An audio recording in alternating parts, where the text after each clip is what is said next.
بسم الله الرحمن الرحيم. الحمد لله رب العالمين، نحمده ونستعينه ونستغفره ونعوذ بالله من شرور أنفسنا ومن سيئات أعمالنا. من يهده الله فلا مضل له ومن يضلل فلا هادي له، وأشهد أن لا إله إلا الله وحده لا شريك له، وأشهد أن محمدا عبده ورسوله. يا أيها الذين آمنوا اتقوا الله حق تقاته ولا تموتن إلا وأنتم مسلمون. يا أيها الناس اتقوا ربكم الذي خلقكم من نفس واحدة وخلق منها زوجها وبث منهما رجالا كثيرا ونساء، واتقوا الله الذي تساءلون به والأرحام إن الله كان عليكم رقيبا. يا أيها الذين آمنوا اتقوا الله وقولوا قولا سديدا يصلح لكم أعمالكم ويغفر لكم ذنوبكم، ومن يطع الله ورسوله فقد فاز فوزا عظيما. أما بعد، فإن أصدق الحديث كتاب الله، وخير الهدي هدي محمد صلى الله عليه وسلم، وشر الأمور محدثاتها، فكل محدثة بدعة، وكل بدعة ضلالة، وكل ضلالة في النار. സഹോദരന്മാരെ,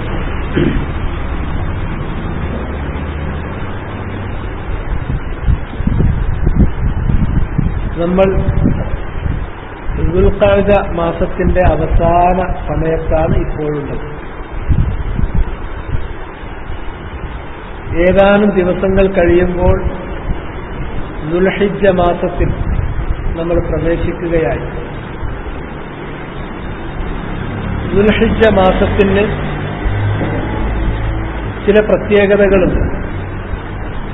ആ പ്രത്യേകതകളെ സംബന്ധിച്ചിടത്തോളം സാധാരണ മുസ്ലിമീങ്ങളായ നമ്മൾ വേണ്ടത്ര ബോധവാന്മാരല്ല എന്ന് തന്നെ വേണം പറയാൻ. അല്ലാഹു സുബ്ഹാനഹു വ തആല സമയത്തെ സൃഷ്ടിച്ചപ്പോൾ ആ സമയം എങ്ങനെയാണ് ജനങ്ങൾ വിനിയോഗിക്കേണ്ടത്, അതിൽ ചില സമയങ്ങൾ അതിന് പ്രാധാന്യം കൽപ്പിക്കുകയും അതുപോലെ തന്നെ ചില സമയങ്ങളിൽ ചില പ്രവർത്തനങ്ങൾ അനുവദിക്കുകയും ചില സമയങ്ങളിൽ ചില പ്രവർത്തനങ്ങൾ വിലക്കുകയും ചില സമയങ്ങളിൽ മനുഷ്യരുടെ പ്രവർത്തനങ്ങൾ അല്ലാഹുവിലേക്ക് ഉയർത്തപ്പെട്ടുകൊണ്ടിരിക്കുകയും ഒക്കെ ചെയ്യുന്നുണ്ട്. അതുകൊണ്ട് തന്നെ മൊത്തം സമയത്തെ അല്ലാഹു സുബ്ഹാനഹു വ തആല ക്രമീകരിച്ചിട്ടുള്ളത് നമ്മൾ മനസ്സിലാക്കുകയാണെങ്കിൽ വളരെ നമ്മുടെ മനസ്സിൽ തട്ടുന്ന, നമ്മൾ സമയത്തെ സംബന്ധിച്ചിടത്തോളം ഇപ്പോൾ നമ്മൾ കരുതുന്ന രൂപത്തിലല്ലാതെ അതിൽ നിന്ന് വ്യത്യസ്തമായിട്ടുള്ള ഒരു കാഴ്ചപ്പാട് സമയത്തെ സംബന്ധിച്ച് ഉണ്ടാവുക തന്നെ ചെയ്യും. ആകാശഭൂമികളെ അല്ലാഹു സൃഷ്ടിച്ച നാൾ തൊട്ട് ഒരു വർഷം എന്ന് പറഞ്ഞാൽ ഇന്ന ഇദ്ദത്ത ശുഹൂരി ഇൻദല്ലാഹി 12 ശഹ്റൻ ഫീ കിതാബില്ലാഹ് യൗമ ഖലഖസ് സമാവാതി വൽ അർദ്. അല്ലാഹുവിന്റെ സൃഷ്ടിപരമായ നിയമമനുസരിച്ച് ആകാശഭൂമികളെ സൃഷ്ടിച്ച നാൾ തൊട്ട് തന്നെ അല്ലാഹു സമയത്തെ സൃഷ്ടിച്ചപ്പോൾ തന്നെ ഈ ഭൂലോകത്ത് സമയം ഒരു വർഷത്തിൽ 12 മാസമാണ് അല്ലാഹു കണക്കാക്കിയത്. അതിൽ 4 മാസങ്ങൾ മിൻഹ അർബഅത്തുൽ ഹുറും പവിത്രമായ മാസങ്ങളാണ്, യുദ്ധം നിഷിദ്ധമാക്കപ്പെട്ട മാസങ്ങളാണ്. ഫലാ തുളിമു ഫീഹിന്ന അൻഫുസക്കും, ആ മാസങ്ങളിൽ നിങ്ങൾ യുദ്ധം നടത്താൻ പോലും പാടില്ല എന്ന് തുടങ്ങി വർഷം ആ വർഷത്തിന് മാസമായി കണക്കാക്കി. ആ മാസങ്ങളിൽ തന്നെ 4 മാസത്തിന് പ്രത്യേകത കൽപ്പിച്ചു. ഇനി മാസങ്ങളിൽ തന്നെ വിശുദ്ധ റമളാനിന് ഒരു പ്രത്യേകത കൽപ്പിച്ചു. ആ റമളാൻ മാസത്തിന് മാസം എന്ന അടിസ്ഥാനത്തിൽ മറ്റു മാസങ്ങൾക്കില്ലാത്ത 8 മാസങ്ങൾക്കില്ലാത്തൊരു പ്രത്യേകത 4 മാസങ്ങൾക്ക് ദുൽഖഅദ, ദുൽഹിജ്ജ, മുഹറം, റജബ് ഈ 4 മാസങ്ങൾക്ക്. അതുപോലെ തന്നെ റമളാനിന് വേറെ പ്രത്യേകത കൽപ്പിച്ചു. അതുപോലെ തന്നെ ദിവസങ്ങളാണെങ്കിൽ ആ ദിവസങ്ങൾക്ക് ചില പ്രത്യേകത കൽപ്പിച്ചു. ഒരാഴ്ചയാണെങ്കിൽ ആഴ്ചയിൽ വെള്ളിയാഴ്ചയും അതുപോലെ തന്നെ വ്യാഴാഴ്ചയും അതുപോലെ തന്നെ തിങ്കളാഴ്ചയും അള്ളാഹു പ്രത്യേകത കൽപ്പിച്ചു. അതുപോലെ തന്നെ വെള്ളിയാഴ്ചക്ക് വേറെ ചില പ്രത്യേകത കൽപ്പിച്ചു. ശനിയാഴ്ചയിൽ വേറെ ചില പ്രത്യേക ഹുക്കുമുകൾ പറഞ്ഞു. അങ്ങനെ സമയത്തെ ചില കാര്യങ്ങൾ ചെയ്യാനും ചില കാര്യങ്ങൾ ഒഴിവാക്കാനും ചില സമയത്തിന്റെ പ്രത്യേകതകളും ചില സമയത്തിന് ഇല്ലാത്ത പ്രത്യേകതകൾ മറ്റു ചില സമയത്തിനും ഒക്കെ അള്ളാഹു കൽപ്പിച്ചിട്ടുണ്ട്.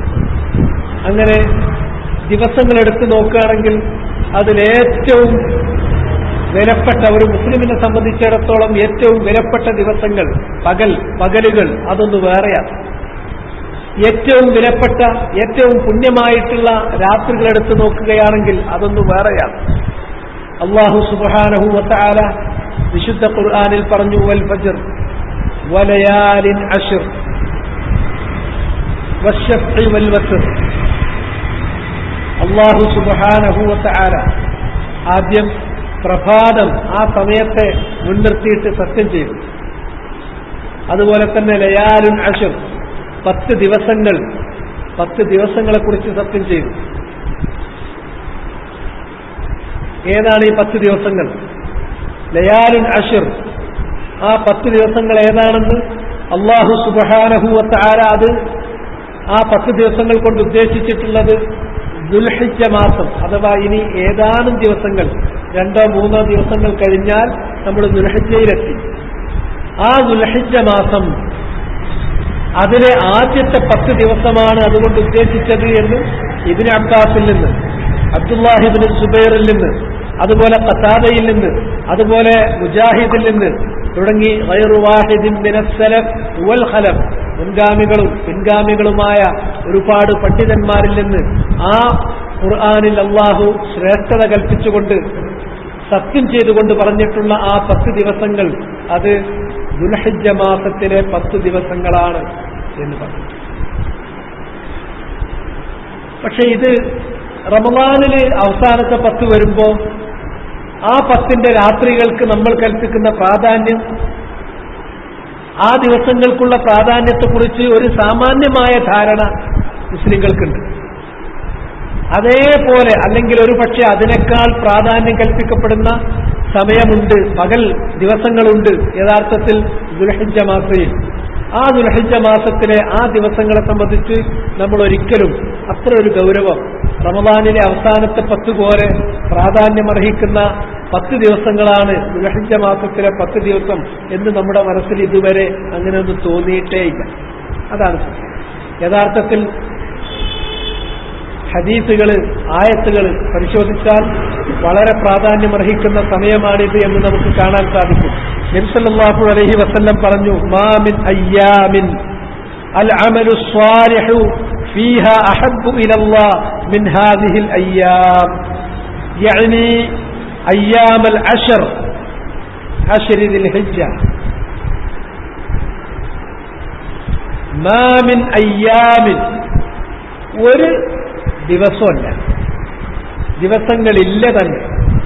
അൽ അമലു സ്വാലിഹു ഫീഹാ അഹബ്ബു ഇലല്ലാഹ് മിൻ ഹാദിഹിൽ അയ്യാം, ആ ദിവസങ്ങളിൽ നിങ്ങൾ സ്വാലിഹായ അമലുകൾ, അല്ലാഹുവിങ്കൽ പ്രതിഫലം പ്രതീക്ഷിച്ചുകൊണ്ട് നമ്മൾ ചെയ്യുന്ന നബി സല്ലല്ലാഹു അലൈഹി വസല്ലമ കാണിച്ചു തന്നിട്ടുള്ള സ്വാലിഹായ അമലുകൾ നിങ്ങൾ ചെയ്യുന്നത് അല്ലാഹുവിന് ഇഷ്ടമുള്ളതായിട്ട് ഈ 10 ദിവസങ്ങളെക്കാൾ. ഇബാദത്തുകള് അള്ളാഹുവിലേക്ക് നമ്മൾ അടുക്കുന്നതിന് വേണ്ടി, അള്ളാഹുവിന്റെ തൃപ്തിക്ക് വേണ്ടി, നരകത്തിൽ നിന്ന് രക്ഷപ്പെടാൻ വേണ്ടി, സ്വർഗത്തിൽ പ്രവേശിക്കാൻ വേണ്ടി നമ്മൾ ചെയ്യുന്ന പ്രവർത്തനങ്ങളാണ് ഇബാദത്തുകൾ, അമലുൻ സ്വാലിഹത്ത്, സ്വാലിഹായ അമലുകൾ. ആ അമലുൻ സ്വാലിഹാത്ത്, അമാലുൻ സ്വാലിഹാത്ത് നമ്മൾ ചെയ്യുന്നത് അള്ളാഹുവിന് ഏറ്റവും ഇഷ്ടമുള്ള സമയം ഈ 10 ദിവസങ്ങളാണ്. ഈ 10 ദിവസങ്ങളെക്കാൾ അള്ളാഹു അഅ്മാലുൻ സ്വാലിഹത്ത് തൃപ്തിപ്പെടുന്ന ഇഷ്ടപ്പെടുന്ന മറ്റൊരു ദിവസം തന്നെയില്ല എന്ന് നബി സല്ലല്ലാഹു അലൈഹി വസല്ലമ പറഞ്ഞു. അത് പറഞ്ഞപ്പോ ഖാലൂ യാ റസൂലല്ലാഹ് വലൽ ജിഹാദു ഫീ സബീലില്ലാഹ്, സഹാബത്ത് ചോദിച്ചു, അത്രയും മുത്തലഖാണോ, അത്രയും നിരുപാധികമായി തന്നെയാണോ റസൂലുള്ളാഹി ഈ കാര്യം പറയുന്നത്? അള്ളാന്റെ മാർഗത്തിൽ വാളെടുത്ത് യുദ്ധത്തിന് വേണ്ടി പോകുന്നു, സ്വത്ത് ചിലവഴിച്ച് ആയുധമെടുത്തുകൊണ്ട് ശരീരവും അതുപോലെ തന്നെ സ്വത്തും അള്ളാന്റെ മാർഗത്തിൽ അങ്ങോട്ട് ചിലവഴിക്കാൻ വേണ്ടി നടത്തുന്ന ഒരു യുദ്ധം, ആ യുദ്ധം പോലും ഈ 10 ദിവസങ്ങളിൽ നടത്തുന്ന അഅ്മാലുൻ സ്വാലിഹാത്തുകൾ അതിനേക്കാൾ വലുതല്ലെന്നാണോ നബി പറയുന്നത്? നബി സല്ലല്ലാഹു അലൈഹി വസല്ലം പറഞ്ഞു, ഖാല വലൽ ജിഹാദു ഫീ സബീലില്ലാഹ്, അള്ളാന്റെ മാർഗത്തിൽ നിങ്ങൾ ജിഹാദ് ചെയ്താൽ പോലും ഈ 10 ദിവസങ്ങളിൽ നിങ്ങൾ ചെയ്യുന്ന മറ്റു പുണ്യകർമ്മങ്ങൾ, ആ ജിഹാദ് പോലും അതിന്റെ മീതെ വരില്ല. ഈ 10 ദിവസങ്ങളിൽ ചെയ്യുന്ന പുണ്യകർമ്മങ്ങളാണ് അള്ളാഹുവിന് ഏറ്റവും ഇഷ്ടമുള്ളത്. പക്ഷെ ജിഹാദിൽ നിന്ന് ഒരു ജിഹാദ് മാത്രം നബി സല്ലല്ലാഹു അലൈഹി വസല്ലം ഒഴിച്ചു പറഞ്ഞു, ഇല്ലാ റജുലുൻ ഖറജ ബിനഫ്സിഹി വമാലിഹി വലം യർജിഅ മിൻ ദാലിക ബിശൈ, ഒരു മനുഷ്യൻ തന്റെ ശരീരവും തന്റെ സ്വത്തുമായിട്ട് ജിഹാദിന് പോയി. അങ്ങനെ ആ യുദ്ധത്തിൽ അദ്ദേഹം രക്തസാക്ഷ്യം വരിച്ചു. അദ്ദേഹത്തിന്റെ സമ്പത്ത് മുഴുവനുമായി നഷ്ടപ്പെട്ടു. അദ്ദേഹം പോയപ്പോൾ കൊണ്ടുപോയ ഒരു സ്വത്തോ അദ്ദേഹത്തിന്റെ ശരീരമോ യുദ്ധത്തിൽ നിന്ന് തിരിച്ചു പോരാനുണ്ടായില്ല. സ്വത്ത് മുഴുവനും തീർന്നുപോയി. അദ്ദേഹത്തിന്റെ ശരീരം അവിടെ ആ യുദ്ധത്തോടുകൂടി അവസാനിച്ചു. അദ്ദേഹം രക്തസാക്ഷ്യം വരിച്ചു. അങ്ങനെ പൂർണ്ണമായ ഒരു രക്തസാക്ഷ്യം വരിച്ചിട്ടുണ്ടെങ്കിൽ അത് ഒഴിവാണ്. അതൊഴിച്ചുള്ള മറ്റ് ജിഹാദുകൾ പോലും ഈ തരത്തിൽ രക്തസാക്ഷ്യം വരിച്ചിട്ടുള്ള സമ്പത്തും ശരീരവും പൂർണ്ണമായി ത്യജിക്കേണ്ടി വന്ന, വെടിയേണ്ടി വന്ന ഒരു ജിഹാദ് ഒഴിച്ച് ബാക്കിയുള്ള ജിഹാദുകൾ പോലും ഈ 10 ദിവസങ്ങളിൽ നിങ്ങൾ ചെയ്യുന്ന പുണ്യകർമ്മങ്ങളെക്കാൾ മീതയല്ല. ഈ 10 ദിവസങ്ങളിൽ നമ്മൾ ചെയ്യുന്ന പുണ്യകർമ്മങ്ങളാണ് അതിനേക്കാളും ശ്രേഷ്ഠമായിട്ടുള്ളത് എന്ന് നബി സല്ലല്ലാഹു അലൈഹി വസല്ലമ പറഞ്ഞു.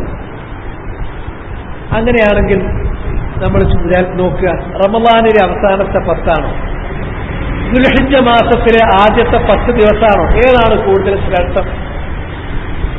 ഇപ്പൊ ഞാനിത് പറഞ്ഞപ്പോ റസൂലുള്ളാഹി സ്വല്ലല്ലാഹു അലൈഹി വസല്ലമയുടെ വചനത്തിൽ തന്നെ ജിഹാദ് പോലും ഈ 10 ദിവസങ്ങളിൽ ചെയ്യുന്ന പുണ്യകർമ്മങ്ങൾക്ക് താഴെയാണ്.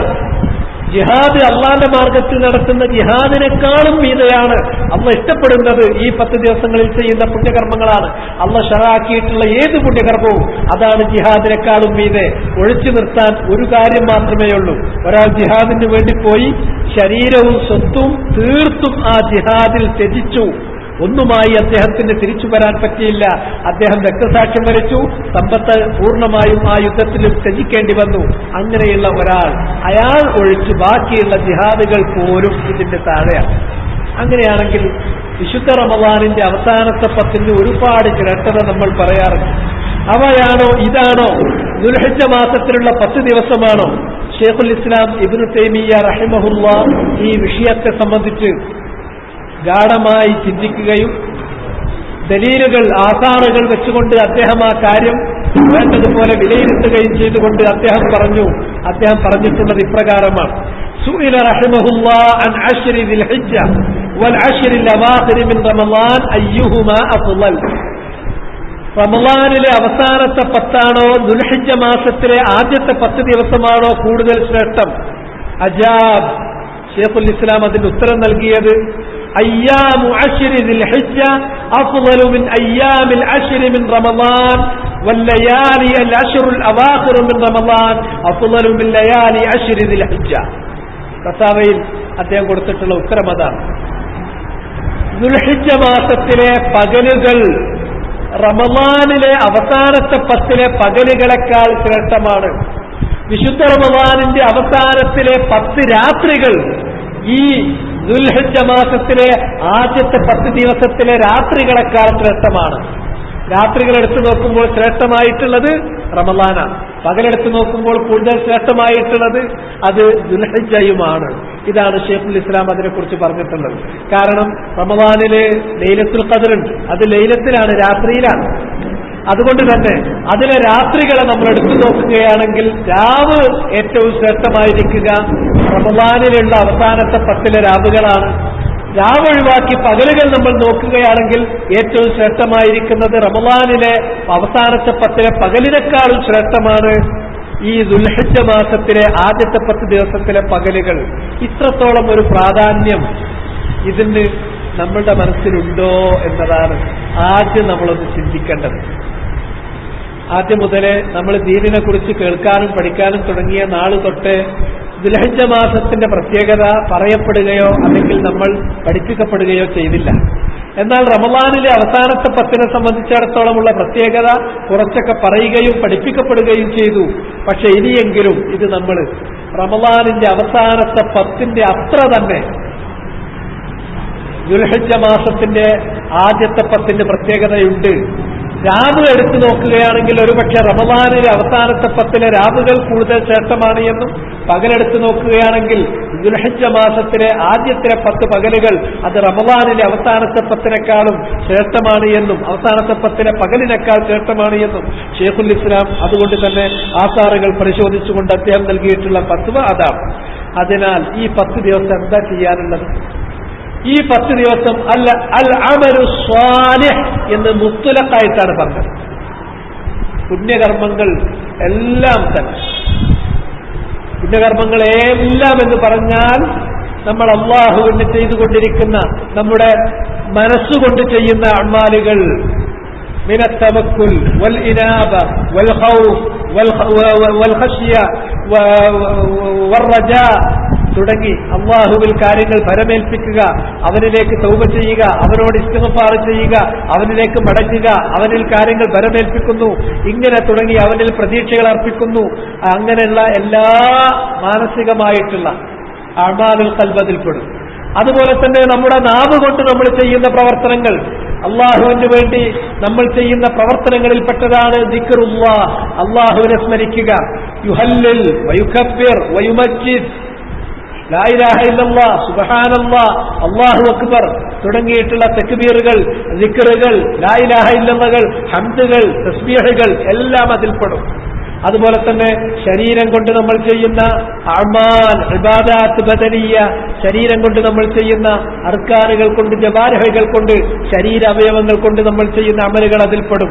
അതുപോലെ തന്നെ അംറുൻ ബിൽ മഅറൂഫ് വനഹ്യുൻ അനിൽ മുൻകർ, നന്മ കൽപ്പിക്കുന്നത് തിന്മ വിലക്കുന്നത്, അല്ലാഹുവിന്റെ ഖുർആൻ പാരായണം ചെയ്യുന്നത്, ജനങ്ങൾക്ക് ദീൻ പഠിപ്പിക്കുന്നത് എല്ലാം അതിൽപ്പെടും. അതുപോലെ തന്നെ മാനിയായ ഇബാദത്തുകൾ, ഒരാളയാളുടെ സമ്പത്ത് കൊണ്ട്, ശരീരം കൊണ്ട് ചെയ്യുന്നത് പോലെ തന്നെ സമ്പത്ത് കൊണ്ട് സദഖയായിട്ട്, അതുപോലെ തന്നെ സഹായമായിട്ട്, അതുപോലെ സക്കാത്തായിട്ട് അയാൾ ചെയ്യുന്ന പ്രവർത്തനങ്ങൾ എല്ലാം അതിൽപ്പെടും. മുഹമ്മദ് നബി സല്ലല്ലാഹു അലൈഹി വസല്ലം അള്ളാഹുവിലേക്ക് തഖർറുബ് ചെയ്യാൻ, അള്ളാഹിന്റെ സാമീപ്യത്തിന് വേണ്ടി നമുക്ക് ചെയ്യാൻ വേണ്ടി പഠിപ്പിച്ചു തന്നിട്ടുള്ള എല്ലാ ഇബാദത്തുകളും അത് ഈ 10 ദിവസങ്ങളിൽ ഏറ്റവും കൂടുതൽ ചെയ്യുന്നത്, ഏറ്റവും നല്ല രൂപത്തിൽ ചെയ്യുന്നത്, ഈ 10 ദിവസങ്ങളിൽ അത് കുറ്റമറ്റ രൂപത്തിൽ നല്ല രൂപത്തിൽ അത് നമ്മൾ ചെയ്യുന്നത് അള്ളാഹുവിന് ഏറ്റവും ഇഷ്ടമുള്ളതാണ്. അതുകൊണ്ട് ഏതാണ് ഈ ആദ്യത്തെ 10 ദിവസങ്ങളിൽ, ദുൽഹിജ്ജ മാസത്തിലെ ആദ്യത്തെ 10 ദിവസങ്ങളിൽ ഏത് തരം ഇബാദത്താണ് ഞാൻ ചെയ്യേണ്ടത്? ഇത്രയേറെ പുണ്യവും പ്രതിഫലവും ആ ദിവസങ്ങൾക്കുണ്ട് എങ്കിൽ ഏതു ഇബാദത്താണ് ചെയ്യേണ്ടത്?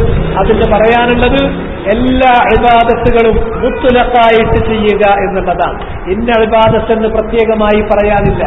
നിരുപാധികമായി എല്ലാ ഇബാദത്തുകളും, നമസ്കാരങ്ങൾ അത് ചെയ്തുകൊണ്ടിരിക്കണം, അതുപോലെ തന്നെ ദിക്റുകൾ ചെയ്തുകൊണ്ടിരിക്കണം, ഖുർആൻ പാരായണം ചെയ്തുകൊണ്ടിരിക്കണം, നന്മ കൽപ്പിക്കൽ ചെയ്തുകൊണ്ടിരിക്കണം, തിന്മ വിലക്കൽ ചെയ്തുകൊണ്ടിരിക്കണം, അതുപോലെ തന്നെ നോമ്പ് എടുത്തുകൊണ്ടിരിക്കണം. ഇങ്ങനെ കുറേ കാര്യം. എന്നാൽ പ്രത്യേകിച്ച് മുഖയ്യതായി ഒരു ഇബാദത്ത് മറ്റെല്ലാ ഇബാദത്തുകളും ചെയ്യാം, അതിന് പുറമെ പ്രത്യേകമായി ഒരു ഇബാദത്ത് പറഞ്ഞിട്ടുണ്ടെങ്കിൽ അത് സൗമ മാത്രമാണ്, നോമ്പ് മാത്രമാണ്.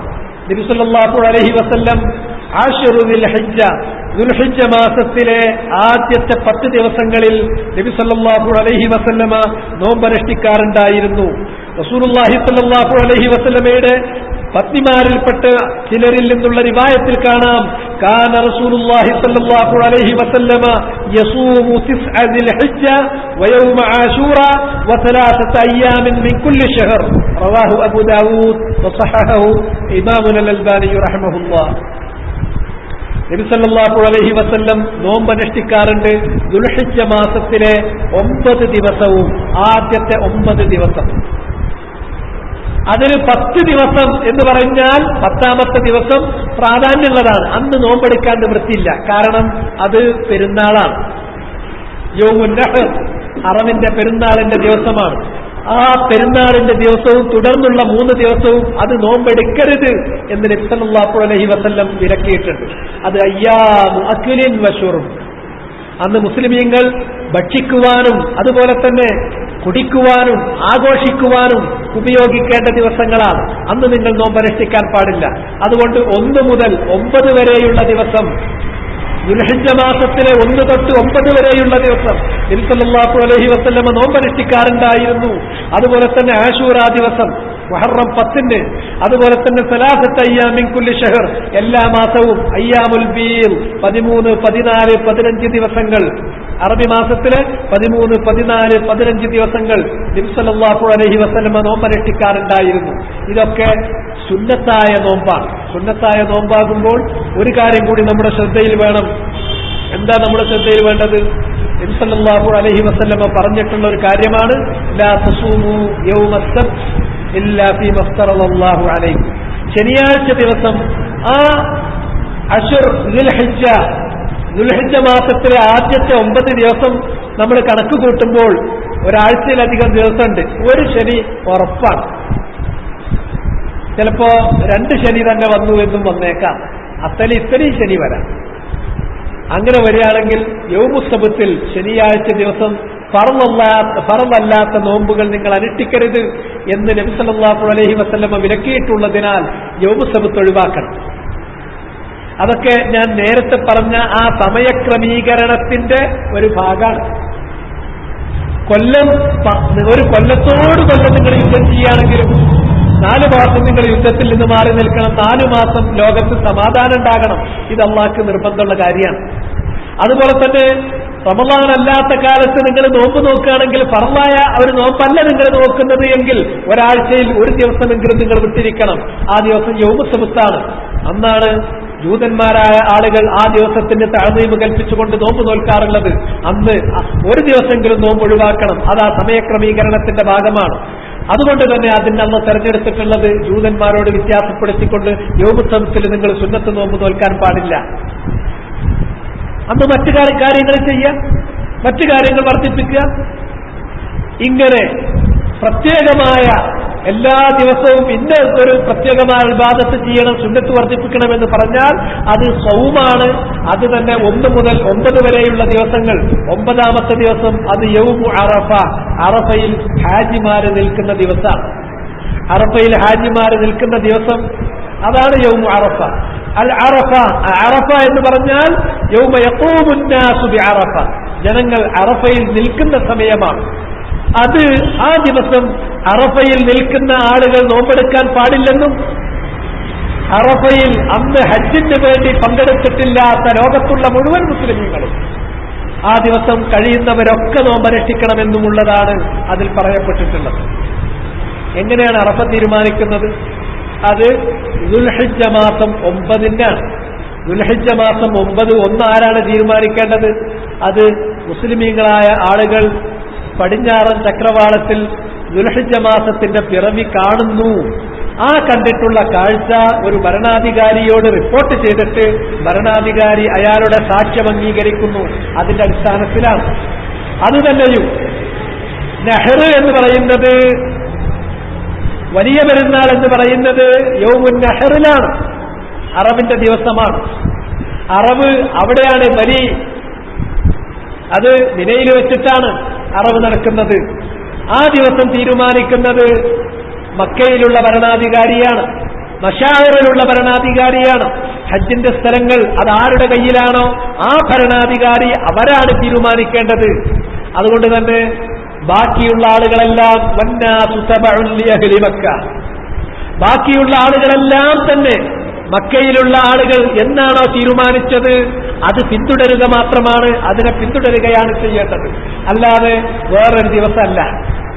പക്ഷേ പഴയ കാലങ്ങളിൽ നമുക്ക് നിവൃത്തിയൊന്നുമില്ല. ദുൽഹിജ്ജ മാസം എന്നാണ് തീരുമാനിച്ചത് എന്ന് നമുക്കറിയാൻ നിവൃത്തില്ല. 1 എന്ന് 9 എന്ന് 10 എന്ന് എന്നുള്ള കാര്യം നമുക്കതറിയാൻ, മക്കയിൽ എന്നായിരുന്നു എന്നറിയാൻ തീരുമാനിച്ചത് നമുക്കറിയാൻ നിവൃത്തിയില്ലാത്തൊരു കാലഘട്ടം ഉണ്ടായിരുന്നു. ആ കാലഘട്ടങ്ങളിൽ നമുക്കതിന്റെ വിധി വളരെ കൃത്യമായി തന്നെ ആസാറുകളിൽ വന്നിട്ടുണ്ട്. ആസാറുകളിൽ വന്നിട്ടുള്ളത് ദുൽഹിജ്ജ മാസം 9 എന്നാണോ അന്നാണ്. അവിടെ 9 എന്ന് നമുക്കറിയില്ല. അപ്പൊ നമ്മുടെ നാട്ടിൽ എന്നാണ് 9 വരുന്നത് അന്ന് നമ്മൾ ആ ദിവസം നോമ്പനുഷ്ഠിക്കുക, അതാണ് നിവൃത്തിയുണ്ടായിരുന്നത്.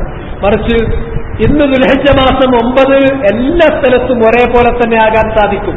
കാരണം മക്കയിലുള്ള ആളുകൾ അത് തീരുമാനിക്കുന്ന ആ സമയത്ത് തന്നെ ലോകത്തുള്ള എല്ലാ ആളുകൾക്കും അതറിയാം. അത് മക്കയിലുള്ള ആളുകൾ എങ്ങനെയാണ് തീരുമാനിക്കേണ്ടത്? മക്കയിൽ തന്നെ കാണണോ? ഒരിക്കലും ആവശ്യമില്ല. പ്രാദേശികമായിട്ട് കാണണോ? അതിന്റെ ആവശ്യമില്ല.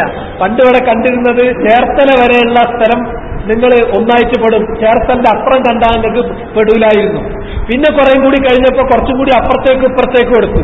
ഇപ്പൊ കേരളം മുഴുവൻ അത് കണ്ടാ കേരളത്തിൽ എവിടെയും കണ്ടാൽ പറ്റും. പക്ഷെ കേരളത്തിന്റെ അപ്പുറം അങ്ങോട്ട് തമിഴ്നാട്ടിൽ പോയി കണ്ടാലോ അല്ലെങ്കിൽ കർണാടകയിൽ ഇങ്ങോട്ട് പോയി കണ്ടാലോ പറ്റൂല എന്നുള്ള അവസ്ഥയിലാണ് ഇപ്പൊ ഉള്ളത്. പക്ഷെ അങ്ങനെയല്ല, ഇതൊക്കെ നമ്മൾ വരച്ചു വെച്ച രേഖകളാണ്. കേരളവും ചേർത്തലയൊക്കെ നമ്മുടെ വരകളാണ്.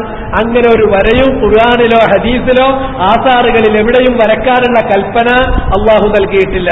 നബി സല്ലല്ലാഹു അലൈഹി വസല്ലമയുടെ സുന്നത്തിലില്ല. മഹാനായ ഖലീഫ അർ-റാഷിദ് അസ്സാനി ഉമർ ഇബ്നുൽ ഖത്താബ് റളിയല്ലാഹു തആല അൻഹു, അദ്ദേഹത്തിന്റെ ഭരണകാലത്ത് അദ്ദേഹം ദുൽഹിജ്ജ മാസം പിറന്നാൽ അദ്ദേഹം ഹജ്ജിന് വരുന്ന ആളുകളോട് ചോദിക്കും, നിങ്ങളെ നാട്ടിൽ എന്നാ മാസപ്പിറവി കണ്ടത്? ദുൽഹിജ്ജ നിങ്ങൾ എന്നാ കണ്ടത്? ഇറാഖിൽ നിന്ന് വരുന്നവരോട് ചോദിക്കും, ഷാമിൽ നിന്ന് വരുന്നവരോട് ചോദിക്കും, അതുപോലെ തന്നെ യമനിൽ നിന്ന് വരുന്നവരോട് ചോദിക്കും, അതുപോലെ തന്നെ മിസ്റിൽ നിന്ന് വരുന്നവരോട് ചോദിക്കും. ഇങ്ങനെ നാനാഭാഗങ്ങളിൽ നിന്നും ഹജ്ജിന് വരുന്ന ആളുകളോട് ഉമർ ഇബ്നുൽ ഖത്താബ് റളിയല്ലാഹു തആല അൻഹു മാസപ്പിറവി കണ്ടതിനെ കുറിച്ച് ചോദിക്കും. എന്നിട്ട് ആദ്യം കണ്ടത് ആരാണ്? ചിലർ പറയും ഞങ്ങൾ തിങ്കളാഴ്ച സൂര്യൻ അസ്തമിച്ചിട്ടാണ് കണ്ടത്. ചിലർ പറയുന്നു ഞങ്ങൾ ചൊവ്വാഴ്ച സൂര്യൻ അസ്തമിച്ചിട്ടാണ് കണ്ടത്. അപ്പോ തിങ്കളാഴ്ച സൂര്യൻ അസ്തമിച്ച് കണ്ട ആളുകൾ ഒരു ദിവസം കൂടി നേരത്തെ കണ്ടിട്ടുണ്ട്. അവർ 29ന്റെ അന്നാണ് കണ്ടത്, അല്ലെങ്കിൽ മറ്റൊരു 30ന്റെ അന്നാണ് കണ്ടത്. അങ്ങനെയുള്ള വ്യത്യാസത്തിൽ ആദ്യം കണ്ടിട്ടുള്ള കാഴ്ച ഉമർ ഇബ്നുൽ ഖത്താബ് റളിയല്ലാഹു തആല അൻഹു അംഗീകരിക്കുകയും ആ കാഴ്ചയുടെ അടിസ്ഥാനത്തിൽ ദുൽഹജ്ജ് 1 പ്രഖ്യാപിക്കുകയും 9 നിശ്ചയിക്കുകയും യൗമുൻ നഹർ തീരുമാനിക്കുകയും ചെയ്യുമായിരുന്നു. ഇന്ന് ചില ആളുകൾ പറയുന്നത് പോലെ അത് മക്കന്റെ ഉള്ളിൽ തന്നെ കാണണം, അല്ലെങ്കിൽ മശായറിന്റെ ഉള്ളിൽ കാണണം, അല്ലെങ്കിൽ ഹിജാസിന്റെ ഉള്ളിൽ കാണണം, അല്ലെങ്കിൽ അറേബ്യന്റെ ഉള്ളിൽ കാണണം. ഇങ്ങനെയുള്ള അതിർവരമ്പുകൾ, ഇത്തരം പൊളിറ്റിക്കലായിട്ട് ഇന്ന് നമ്മൾ വരച്ചു വെക്കുന്ന ഈ ബോർഡേഴ്സ് അല്ലെങ്കിൽ ഈ അതിർത്തികളൊക്കെ പിൽക്കാലത്തുണ്ടായി വന്നതാണ്. റസൂലുള്ളാഹിന്റെ കാലത്ത് അങ്ങനെ രീതിയില്ല. ഖുലഫാക്കളുടെ കാലത്ത് അങ്ങനെ ഒരു രീതിയില്ല. ലോകത്ത് എവിടെ കണ്ടാലും അവർ സ്വീകരിക്കുമായിരുന്നു. ഉമർ ഇബ്നുൽ ഖത്താബ് റളിയല്ലാഹു തആല അൻഹു ഹജ്ജിന് വരുന്ന ആളുകളോട് അന്വേഷിച്ചിട്ട് സാക്ഷികളാകാൻ പറ്റുന്ന യോഗ്യരായ സാക്ഷികൾ കണ്ട ആ സാക്ഷ്യമനുസരിച്ച് അതേത് നാട്ടിൽ കണ്ടാലും അദ്ദേഹം അംഗീകരിക്കുമായിരുന്നു. കാരണം അതാണ് റസൂലുള്ളാഹി സ്വല്ലല്ലാഹു അലൈഹി വസല്ലം പഠിപ്പിച്ചു കൊടുത്തിട്ടുള്ളത്. അത് ഖുലഫാക്കളുടെ ചര്യയാണ്. ഖുലഫാക്കളുടെ ചര്യ നിങ്ങൾ മുറുകെ പിടിക്കണം. നബി സല്ലല്ലാഹു അലൈഹി വസല്ലം തന്നെ അതിന്റെ മാതൃക കാണിച്ച സംഭവം അതാണ് ഹദീസ് റക്കബിലുള്ളത്. റസൂലുള്ളാഹ് 30ാമത്തെ ദിവസം നോമ്പുമായിട്ട് അസ്ർ നിസ്കരിച്ച് ഇങ്ങനെ ഇരിക്കുകയാണ്. അപ്പോഴാണ് ഒരു സംഘം വരുന്നത്.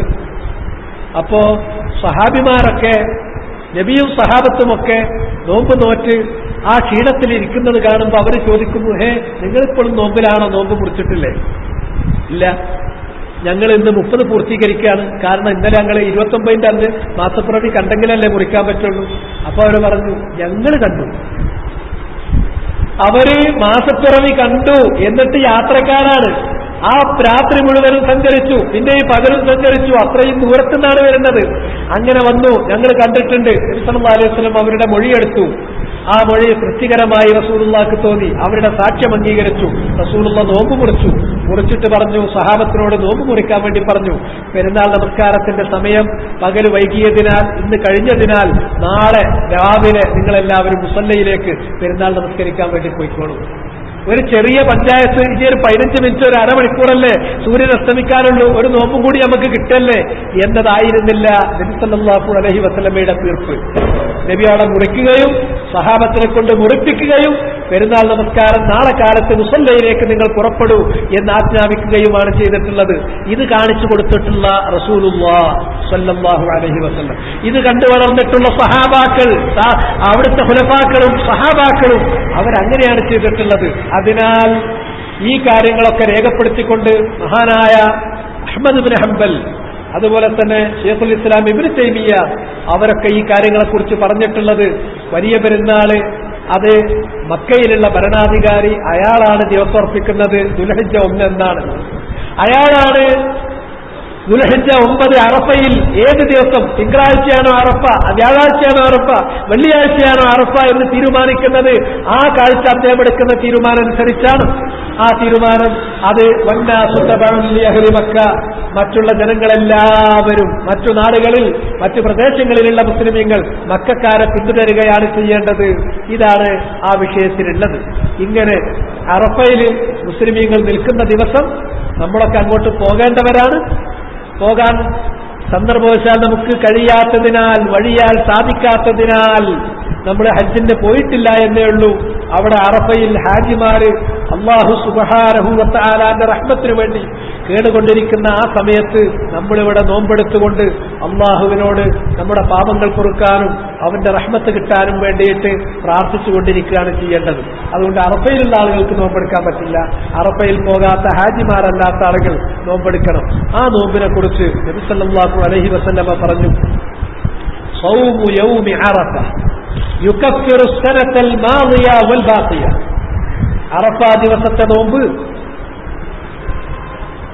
ഒരു കഴിഞ്ഞു പോയ ഒരു വർഷത്തെ പാപവും വരാനിരിക്കുന്ന ഒരു വർഷത്തെ പാപവും അതിനുള്ള കഫാറത്തായിരിക്കും. അത് പുറത്തു തരുന്നതിനുള്ള കഫാറത്തായിട്ട് അല്ലാഹു സ്വീകരിക്കും. കാരണം ആ ദിവസം അത്രയും ശ്രേഷ്ഠമായ ദിവസമാണ്.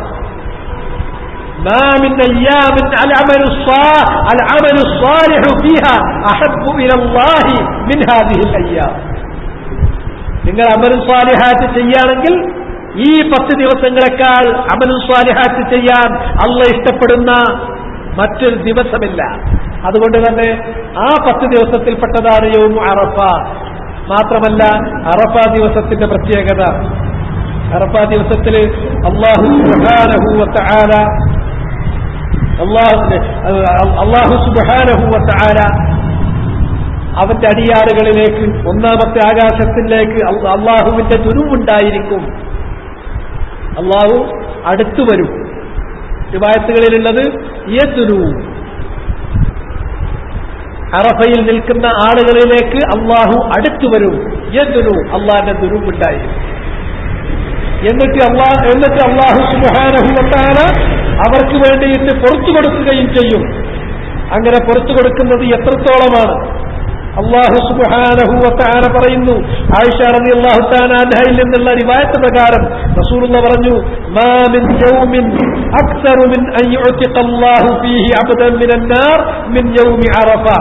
അറഫ ദിവസം, അറഫയുടെ ആ പകലിൽ അല്ലാഹു നരകത്തിൽ നിന്ന് ആളുകളെ മോചിപ്പിക്കുന്ന, മനുഷ്യരെ മോചിപ്പിക്കുന്ന അത്ര പാപങ്ങൾ പുറത്തു കൊടുത്തിട്ട് അടിമകളെ നരകത്തിൽ നിന്ന് മോചിപ്പിക്കുന്ന അത്ര മറ്റൊരു ദിവസവും അല്ലാഹു മോചിപ്പിക്കില്ല.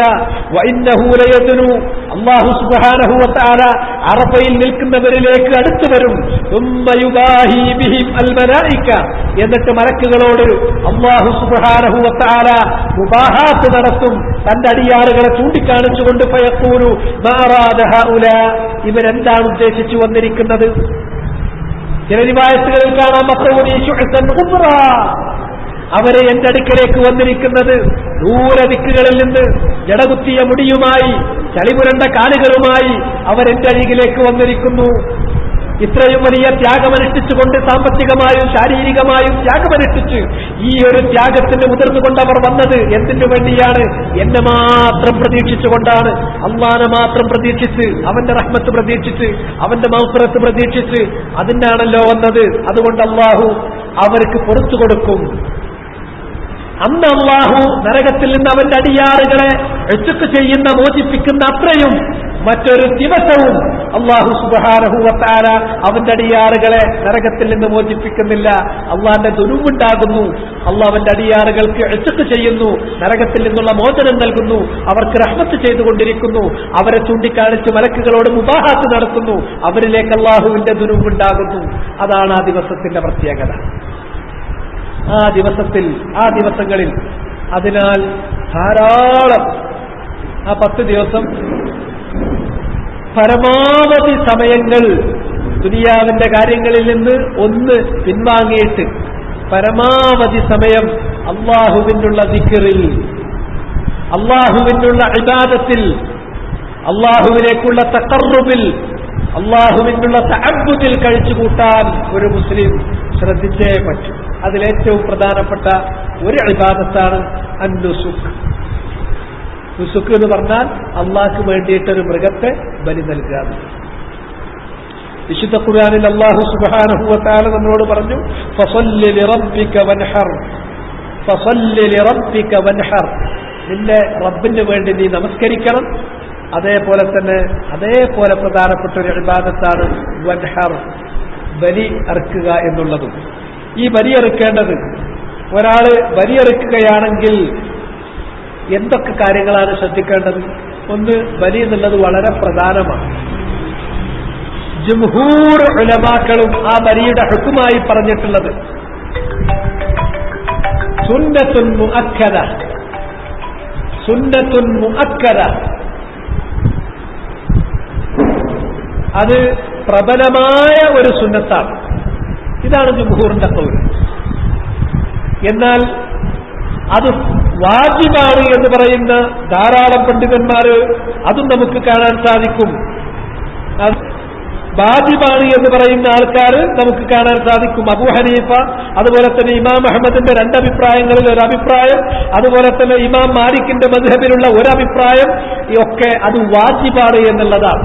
ശൈഖുൽ ഇസ്ലാം ഇബ്നു തൈമിയ്യ അത് വാജിബാണെന്ന അഭിപ്രായത്തെയാണ്, നിർബന്ധമാണെന്ന അഭിപ്രായത്തെയാണ് അദ്ദേഹം തെരഞ്ഞെടുത്തിട്ടുള്ളത്.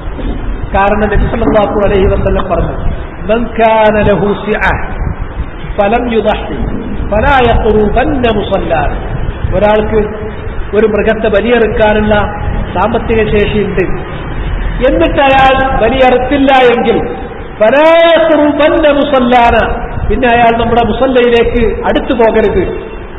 അവിടെ മുസല്ലയിലേക്ക് വരരുത് എന്ന് പറഞ്ഞാൽ അതിന്റെ അർത്ഥം നമസ്കരിക്കരുത് എന്നത് മാത്രമല്ല, നമസ്കരിക്കാൻ വരരുത് എന്നുള്ളതല്ല അതിന്റെ അർത്ഥം. മറിച്ച് അയാൾ ബലിക്ക് ഒട്ടും പ്രാധാന്യം കൽപ്പിക്കാതിരിക്കുകയും ഈ നമസ്കാരത്തിന് മാത്രം പ്രാധാന്യം കൽപ്പിക്കുകയും ചെയ്യുന്നത് അത് ശരിയായ നിലപാടല്ല. കാരണം അള്ളാന്റെ കൽപ്പന രണ്ടും ഒരുമിച്ചാണ്. ഫസല്ലി ലിറബ്ബിക വൻഹർ, നീ അള്ളാഹുവിന് വേണ്ടി നമസ്കരിക്കണം, പെരുന്നാൾ നമസ്കാരം അടക്കം. അതേപോലെ തന്നെ അള്ളാഹുവിന് വേണ്ടി നീ ബലിയും അറുക്കണം. അങ്ങനെ ബലിയെറുക്കാൻ കഴിഞ്ഞിട്ട് ബലിയെറുക്കുന്നുമില്ല, വെറും നിസ്കാരത്തിന് മാത്രം ചൊല്ലുകയാണെങ്കിൽ ഈ തഫ്രീഖ്, ഈ വിവേചനം, ഈ വേർതിരിവ് പാടില്ല. അതുകൊണ്ട് ബലിയെറുക്കുക എന്നുള്ളത് വാജിബാണ് എന്ന് സൂചിപ്പിക്കുന്ന ഇത്തരത്തിലുള്ള ഹദീസുകളുണ്ട്. ഏതിനെയാണ് ബലിയെറുക്കേണ്ടത്? എന്താണ് ഈ ബലി എന്ന് പറഞ്ഞാൽ? ബലി എന്ന് പറഞ്ഞിട്ടുണ്ടെങ്കിൽ മായുദ്ബഹു മിൻ ബഹീമത്തിൽ അൻആം അയ്യാമ ഈദിൽ അദ്ഹ ബിസബബിൽ ഈദി തഖർറുബൻ ഇലല്ലാഹി അസ്സ വജൽ, അല്ലാഹുവിന്റെ സാമീപ്യം കിട്ടാൻ വേണ്ടി, അല്ലാഹ് സ്വീകരിക്കാൻ വേണ്ടിയിട്ട് ബഹീമത്തുൽ അൻആം, മൃഗങ്ങളിൽപ്പെട്ടിട്ടുള്ള പ്രത്യേകം മൃഗങ്ങളെ ഒരാൾ അറുക്കുന്നതാണ്. അത് പെരുന്നാൾ ദിവസം ദുൽഹിജ്ജ മാസം 10, 11, 12, 13 ഈ ദിവസങ്ങളിൽ അള്ളാഹുവിന് വേണ്ടിയിട്ട് ഒരാൾ അറുക്കുന്നതിനാണ് യഥാർത്ഥത്തിൽ ഉദ്ഹിയ്യത്ത് എന്ന് പറയുന്നത്.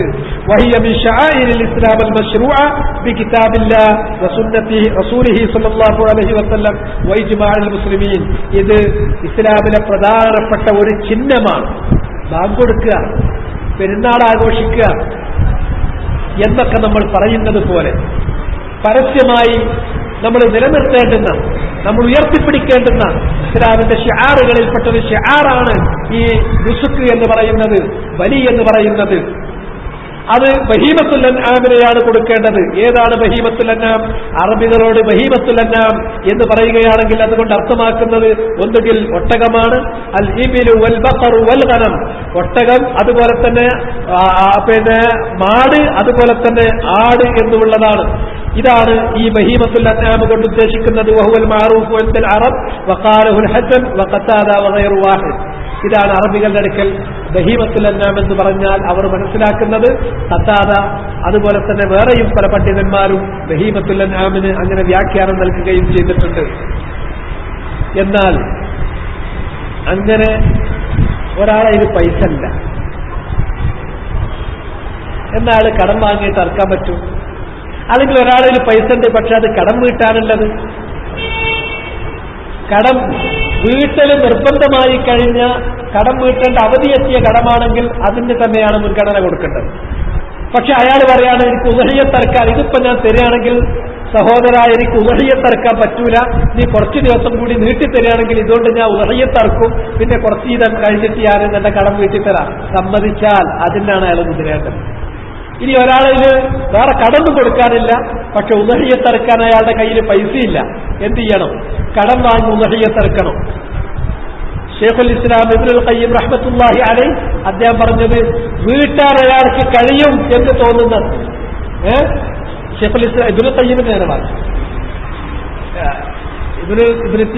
ഞാൻ മനസ്സിലാക്കിയ ഇബ്നുൽ ഖയ്യിം എന്നാണ്.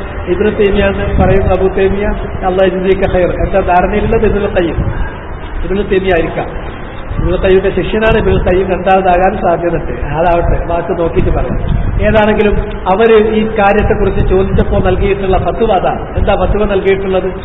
കടം വാങ്ങി ഉദഹിയത്തറക്കാൻ പറ്റും, വഫാ കടം വീട്ടാൻ സാധിക്കും, എനിക്കത് കടം വീട്ടാൻ സാധിക്കും എന്നൊരവസ്ഥയുള്ള ആളാണെങ്കിൽ കടം വാങ്ങിയിട്ട് ഉദഹിയത്തറക്കുന്നത് അത് മുസ്തഹബാണ്, കുഴപ്പമില്ലാത്ത കാര്യമാണ്, അത് ചെയ്യാവുന്നതാണ്, നല്ലതാണ്. പക്ഷെ ഒരാൾക്ക് കടം വീട്ടാനൊരു വകുപ്പും കാണുന്നില്ല, വഫായിനുള്ള ഒരു വഴി, കടം വീട്ടാനുള്ള ഒരു വഴി കാണുന്നില്ലെങ്കിൽ കടം വാക്കാൻ നിൽക്കരുത്. അത് പിന്നെ അവിടുന്ന് നമ്മൾ ഉത്തരം പറയേണ്ടി വരും, കുടുങ്ങിപ്പോകുന്ന ഒരു കാര്യമാണ്. അപ്പൊ അതുകൊണ്ട് ചിലര് പറയാ ഉദഹിയത്തറക്കുക എന്ന് പറഞ്ഞാൽ എല്ലാം കഴിഞ്ഞിട്ട് പൈസ ഇങ്ങനെ കയ്യിൽ ബാക്കി തട്ടിക്കളിക്കാണ്ടെങ്കിൽ അപ്പൊ മാത്രം നടക്കേണ്ടതാണ് ഉദഹിയത്ത്. അങ്ങനെയല്ല, എങ്ങനെയെങ്കിലും ഉദഹിയത്തറക്കാൻ പറ്റുമെങ്കിൽ ആ ഉദഹിയത്തറക്കാണ് ചെയ്യേണ്ടത്. എങ്ങനെയെങ്കിലും അറക്കുകയാണെങ്കിൽ ആ ഉദഹിയത്തറക്കാണ്. അത് കടം വാങ്ങി വീട്ടാൻ സാധിക്കുമെങ്കിൽ കടം വാങ്ങി ഉദഹിയത്തറച്ചാൽ യാതൊരു കുഴപ്പമില്ല. ഇങ്ങനെ ഈ ഉദഹിയത്തിന് വേണ്ടി നമ്മൾ തീരുമാനമെടുത്താൽ ഉദഹിയത്ത് നടത്തേണ്ടത് ഒന്നുകിൽ ഒട്ടകം അല്ലെങ്കിൽ പശു. പശുവിന്റെ കൂട്ടത്തിലാണ് ഏത് പെടുന്നത്? നമ്മുടെ നാട്ടിലുള്ള പോത്ത് എന്നുള്ളത് പെടുന്നത്. അതുപോലെ തന്നെ ആട്, ഈ മൂന്നെണ്ണേ പറ്റുള്ളൂ. എന്നാൽ കുതിരനെ അതിന് പറ്റൂല. അതല്ലെങ്കിൽ മാനിനെ, നല്ല മാന് നമ്മൾ വളർത്തുന്നുണ്ട്, പക്ഷെ മാനിനെ അതിന് പറ്റൂല. അല്ലെങ്കിൽ കോഴിയിറച്ചി നല്ലതല്ലേ, കുറച്ച് കോഴിയുടെ ഉദഹിയത്ത് കൊടുക്കുകയാണെങ്കിൽ ഇതൊന്നും പറ്റൂല, ബഹീമത്തുൽ അൻആം ആകണം. അതുപോലുള്ള ഒന്നിനെ പറ്റൂല. ഈ മൂന്നെണ്ണേ, ആട്, മാട്, ഒട്ടകം, ഈ മൂന്നേ പറ്റുള്ളൂ.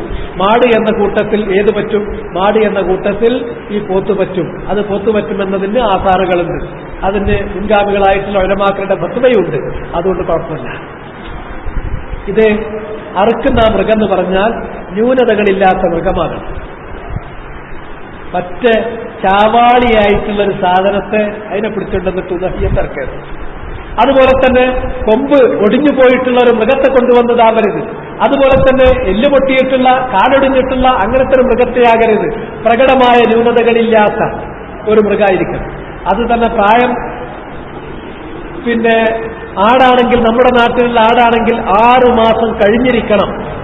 അല്ലാതെ നെയ്യാടാണെങ്കിൽ, കുറച്ചും കൂടി വലുതാകുന്ന ആടാണെങ്കിൽ ഒരു വർഷമായിരിക്കണം. അതുപോലെ തന്നെ പശുവാണെങ്കിൽ, കാളയാണെങ്കിൽ അതിന് 2 വർഷം തികഞ്ഞിരിക്കണം.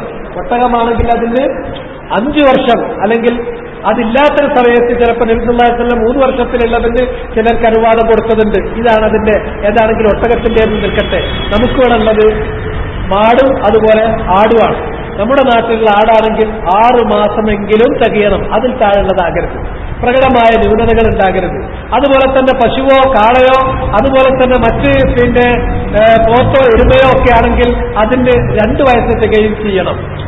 അപ്പോൾ സംശയം, പെണ്ണ് ആടിന് അല്ലെങ്കിൽ എരുമയെ അല്ലെങ്കിൽ പശുവിനെ അറുക്കാൻ പറ്റുമോ? തീർച്ചയായിട്ടും പറ്റും, പാടില്ല എന്നൊരു വിലക്ക് വന്നിട്ടുണ്ട്. ഇനി നമ്മുടെ നാട്ടിൽ ഇല്ലാത്തൊരു സ്വഭാവമാണ് ഗർഭിണിയായിട്ടുള്ള മൃഗത്തെ അറുക്കുക എന്നുള്ളത്. നമ്മുടെ നാട്ടിലെ ഒരു മോശമായിട്ട് തോന്നും. അതൊരു മോശമായ കാര്യമൊന്നുമല്ല. ഒരാൾക്ക് വേണമെങ്കിൽ ഗർഭിണിയാണെങ്കിൽ പോലും ആ മൃഗത്തെ അറുക്കണമെങ്കിൽ അറുക്കാം. ഇവിടെ ഗർഭിണിയായതിനെ അറുക്കുകയാണെങ്കിൽ ആളുകൾ തെറ്റിദ്ധരിക്കുക ആ മാംസം പിന്നെ തിന്നാൻ പറ്റൂല, ഉദഹയ്യത്തിന് മാത്രമല്ല അല്ലെങ്കിലും തിന്നാൻ പറ്റൂല എന്നാണ്. അബദ്ധത്തിലെങ്ങാനും ഒരു പശുവിനെ അറുത്തു, പിന്നെ അതിനെ നമ്മൾ പൊളിച്ചു നോക്കുമ്പോഴാണ് അത് ഗർഭിണിയാണെന്ന് മനസ്സിലാകുന്നതെങ്കിൽ ആരും കാണാതെ ആ ഗർഭത്തിലിരിക്കുന്ന കുഞ്ഞിനെ അവിടുന്ന് ഒഴിവാക്കിയിട്ട് ആരും അറിയിക്കാതെയാണ് മാംസം വെക്കുക. കണ്ടാലേ തെറ്റാണ് എന്നുള്ളതാണ് നാട്ടിലെ പൊതുധാരണ. അത് ശരിയല്ല. ഗർഭിണിയായ മൃഗത്തെ അറുക്കുന്നതിന് യാതൊരു കുഴപ്പമില്ല. ഉദഹയ്യത്തിൽ പോലും അത് അനുവദിക്കപ്പെടുന്നതുമാണ്. ഉദഹയ്യത്തിൽ പോലും അത് അനുവദിക്കപ്പെട്ടിട്ടുള്ള കാര്യമാണ്. അതുകൊണ്ട് പെണ്ണ് ഒട്ടകത്തെ, പെണ്ണ് മാടിന്, പെണ്ണായിട്ടുള്ള ആടിന് അറുക്കാൻ പറ്റുമോ പറ്റൂല എന്നുള്ള സംശയം വേണ്ട, അത് പറ്റാവുന്ന കാര്യമാണ്. ഇങ്ങനെ ഈ മൃഗത്തെ നമ്മൾ ഒരാൾ അറുക്കുകയാണെങ്കിൽ എങ്ങനെയാണ് അറുക്കേണ്ടത്? അത് ആർക്കു വേണ്ടിയാണ് അറുക്കേണ്ടത്? ഒരാടിനെ അറുക്കുകയാണെങ്കിൽ അയാൾ തനിക്കും തന്റെ കുടുംബത്തിനും വേണ്ടിയിട്ടാണ്. ഒരു കുടുംബത്തിനൊന്ന്, അതതിലെ മിതമായിട്ടുള്ളതാണ്. ചിലപ്പോൾ കുടുംബം എന്ന് പറയുമ്പോൾ കൂട്ടുകുടുംബങ്ങൾ ഉണ്ടാകും. കൂട്ടുകുടുംബങ്ങളാണെങ്കിൽ അതിൽ ഓരോ കുടുംബവും അറക്കാം. ഒരു കുടുംബം കൊണ്ട് ഉദ്ദേശിക്കുന്നത് അയാൾ, അയാളുടെ ഭാര്യ, അയാളുടെ കുട്ടികൾ, ഇവരാണ്.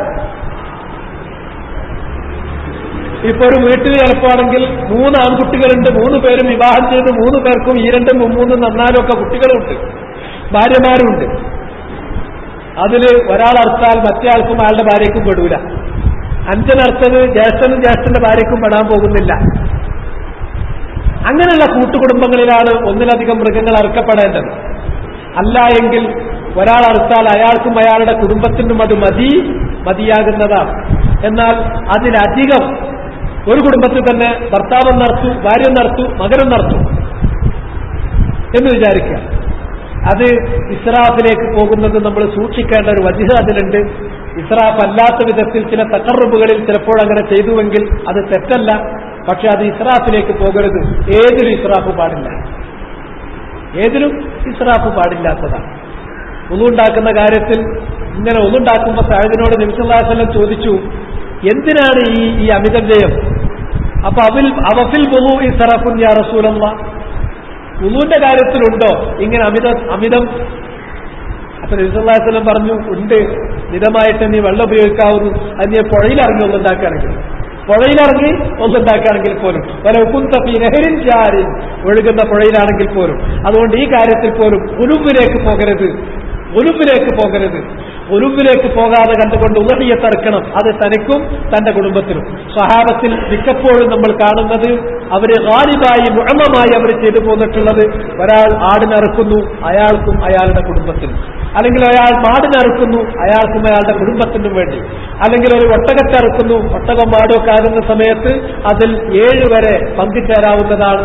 ആടാണെങ്കിൽ ഒരാൾക്കും അതിന്റെ പ്രതിഫലം അയാൾക്കും അയാളുടെ കുടുംബത്തിനും എന്നുള്ളതാണ് സാധാരണഗതിയിൽ നിശ്ചയിക്കപ്പെടുന്നത്. അങ്ങനെ ഉദഹിയത്ത് അറുക്കാൻ ഒരാൾ തീരുമാനിച്ചാൽ ദുൽഹിജ്ജ 1 മുതൽ ഉദഹിയത്ത് അറുക്കുന്നത് വരെ, ഉദഹിയത്ത് അറുക്കുന്നത് ഞാൻ നേരത്തെ പറഞ്ഞല്ലോ, ഒന്നുകിൽ പെരുന്നാൾ നമസ്കാരം കഴിഞ്ഞാൽ നേരെ പോയിട്ട് അറുക്കാം. അതാണ് അതിന്റെ അഫ്ളൽ, ഏറ്റവും ശ്രേഷ്ഠമായ സമയം.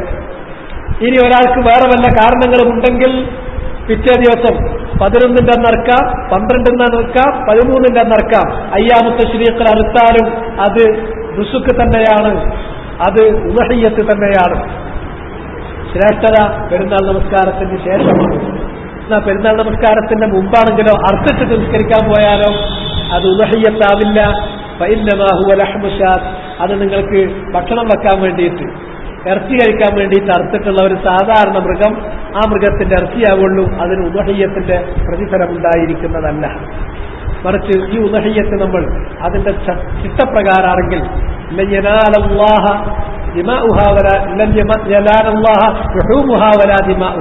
അതിന്റെ മാംസങ്ങളോ അല്ലെങ്കിൽ അതിന്റെ രക്തമോ അല്ല അള്ളാഹുവിലേക്ക് എത്തുന്നത്.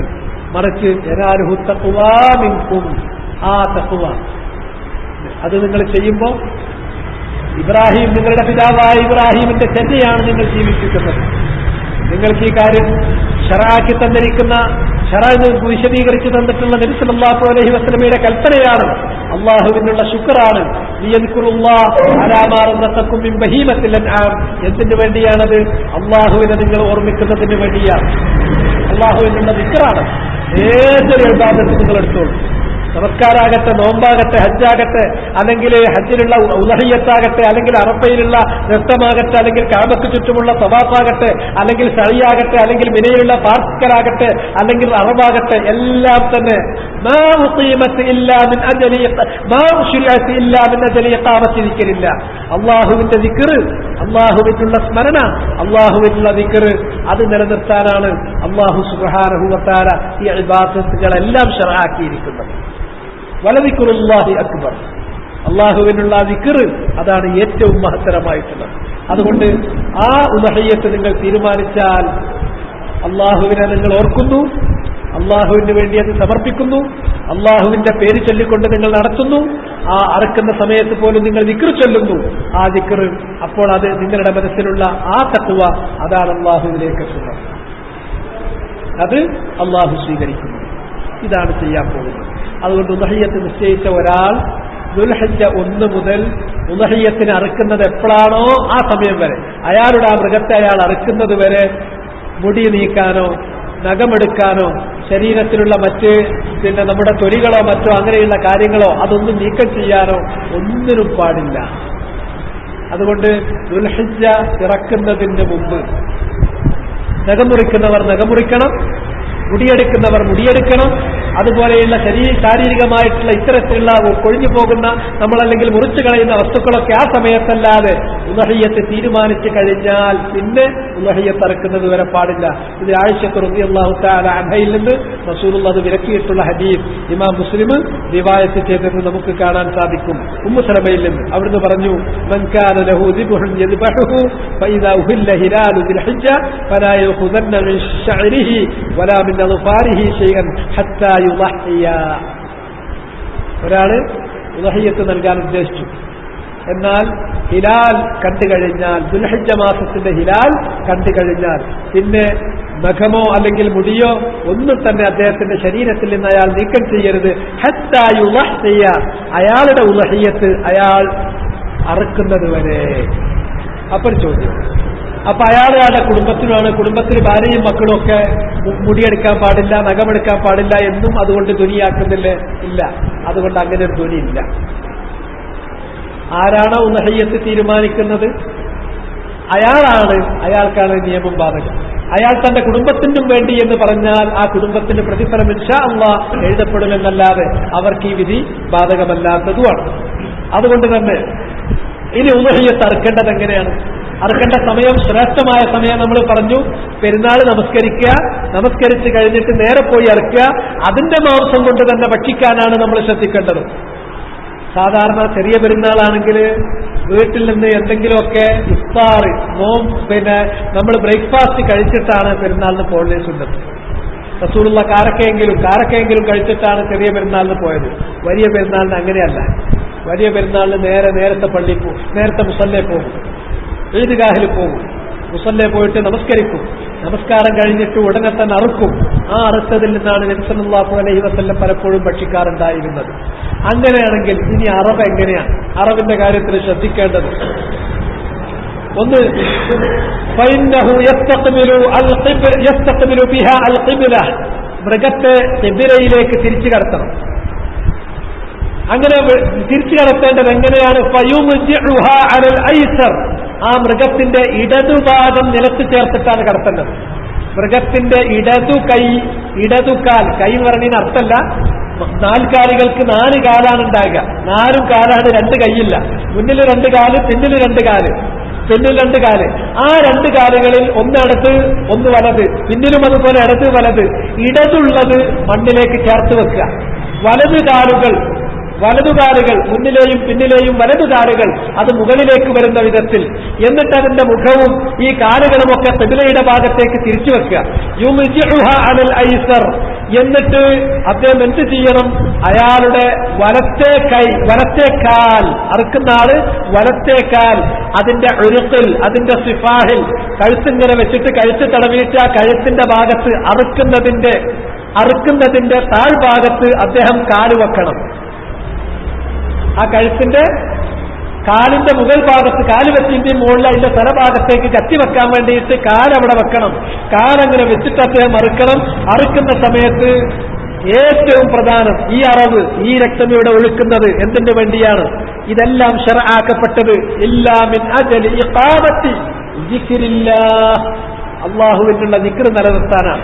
അവിടെ ദിക്ർ എന്ന് പറഞ്ഞാൽ അപ്പൊ നമ്മൾ പറയും എല്ലാവരും തക്ബീർ ചൊല്ലിയിട്ട് ഇറക്കണം. അങ്ങനെ ഒരു ജമാഇയായിട്ട് എല്ലാവരും ഒരുമിച്ച് ഒരു സ്വരത്തിൽ തക്ബീർ ചൊല്ലുന്ന ഒരു രീതി അത് തന്നെ സ്ഥിരപ്പെട്ടിട്ടില്ല. അതിലേക്കാണ് വേറെ പോകുന്നുണ്ട്. അതുപോലെ തന്നെ അറുക്കുന്ന സമയത്ത് മൃഗത്തെ അറുക്കുമ്പോൾ ദിക്റുള്ളതാണെന്ന് പറഞ്ഞാൽ അവിടെ തക്ബീർ ചൊല്ലലാണ്, മുഖയ്യദായ തക്ബീർ. എന്താ ഈ തക്ബീർ? തക്ബീർ എന്ന് പറയുമ്പോൾ വലിയൊരു പ്രശ്നം വരുന്നുണ്ട്.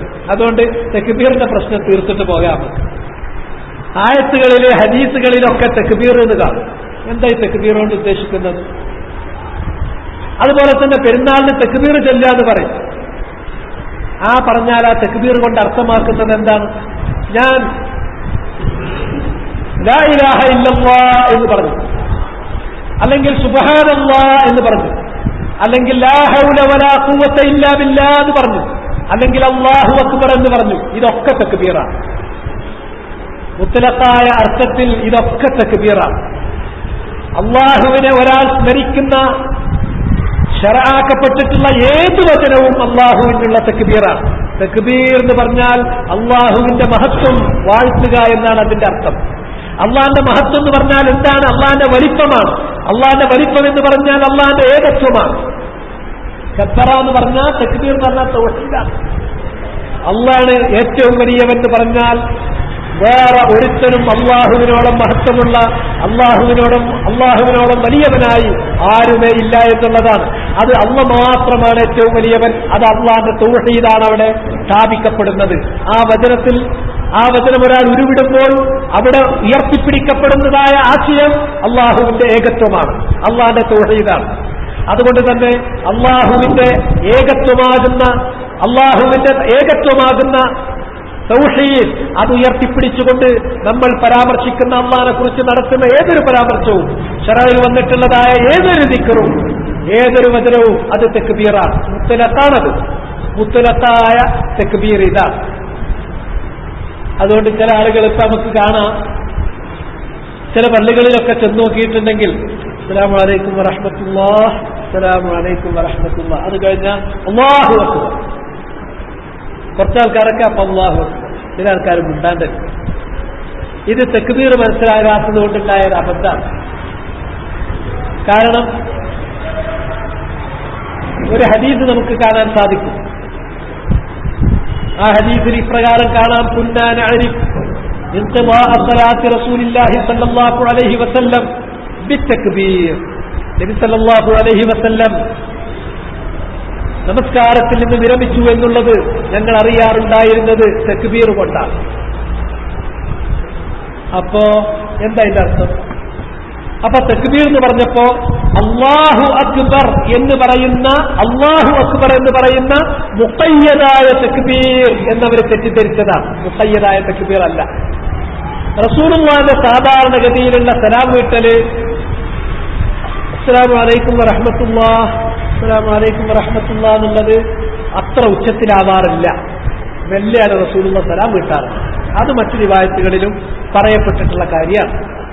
അത് മുന്നിലെ സ്വപ്പിലൊക്കെ ഉള്ള ആളുകൾ, അടുത്ത സ്വപ്പുകളിലുള്ള ആളുകളെ അത് കേൾക്കാറുള്ളൂ. അത് കഴിഞ്ഞാൽ പിന്നെ സലാം വീട്ടിക്കഴിഞ്ഞാൽ പിന്നെ ദിക്ർ അസ്തഗ്ഫിറുല്ലാഹ് അസ്തഗ്ഫിറുല്ലാഹ് അസ്തഗ്ഫിറുല്ലാഹ് അതാണ് പിന്നെ ചൊല്ലേണ്ടത്. അത് ഉറക്കനെ ചൊല്ലിയിരുന്നത്. ആ ദിക്ർ, ആ അസ്തഗ്ഫിറുല്ലാഹ് എന്നുള്ളത് തക്ബീറാണ്. കാരണം അത് അള്ളാഹുവിനുള്ള ദിക്റാണ്. അള്ളാഹുവിനുള്ള ദിക്റുകളൊക്കെ അള്ളാഹുവിന്റെ തക്ബീറാണ്. അതുകൊണ്ട് തന്നെ അള്ളാഹുവിനെ കുറിച്ച് നമ്മൾ സ്മരിക്കുന്ന, അള്ളാഹിനെ കുറിച്ച് നമ്മൾ പറയുന്ന, വാഴ്ത്തുന്ന ഏതൊരു വചനവും, ശറഅയിൽ വന്ന ഏതൊരു വചനവും അത് തക്ബീറാണ്. അത് മനസ്സിലാക്കാതെ അല്ലാഹു അക്ബർ എന്ന വാക്ക് മാത്രമാണ് തക്ബീർ എന്ന് ചിലർ തെറ്റിദ്ധരിച്ചു പോയി.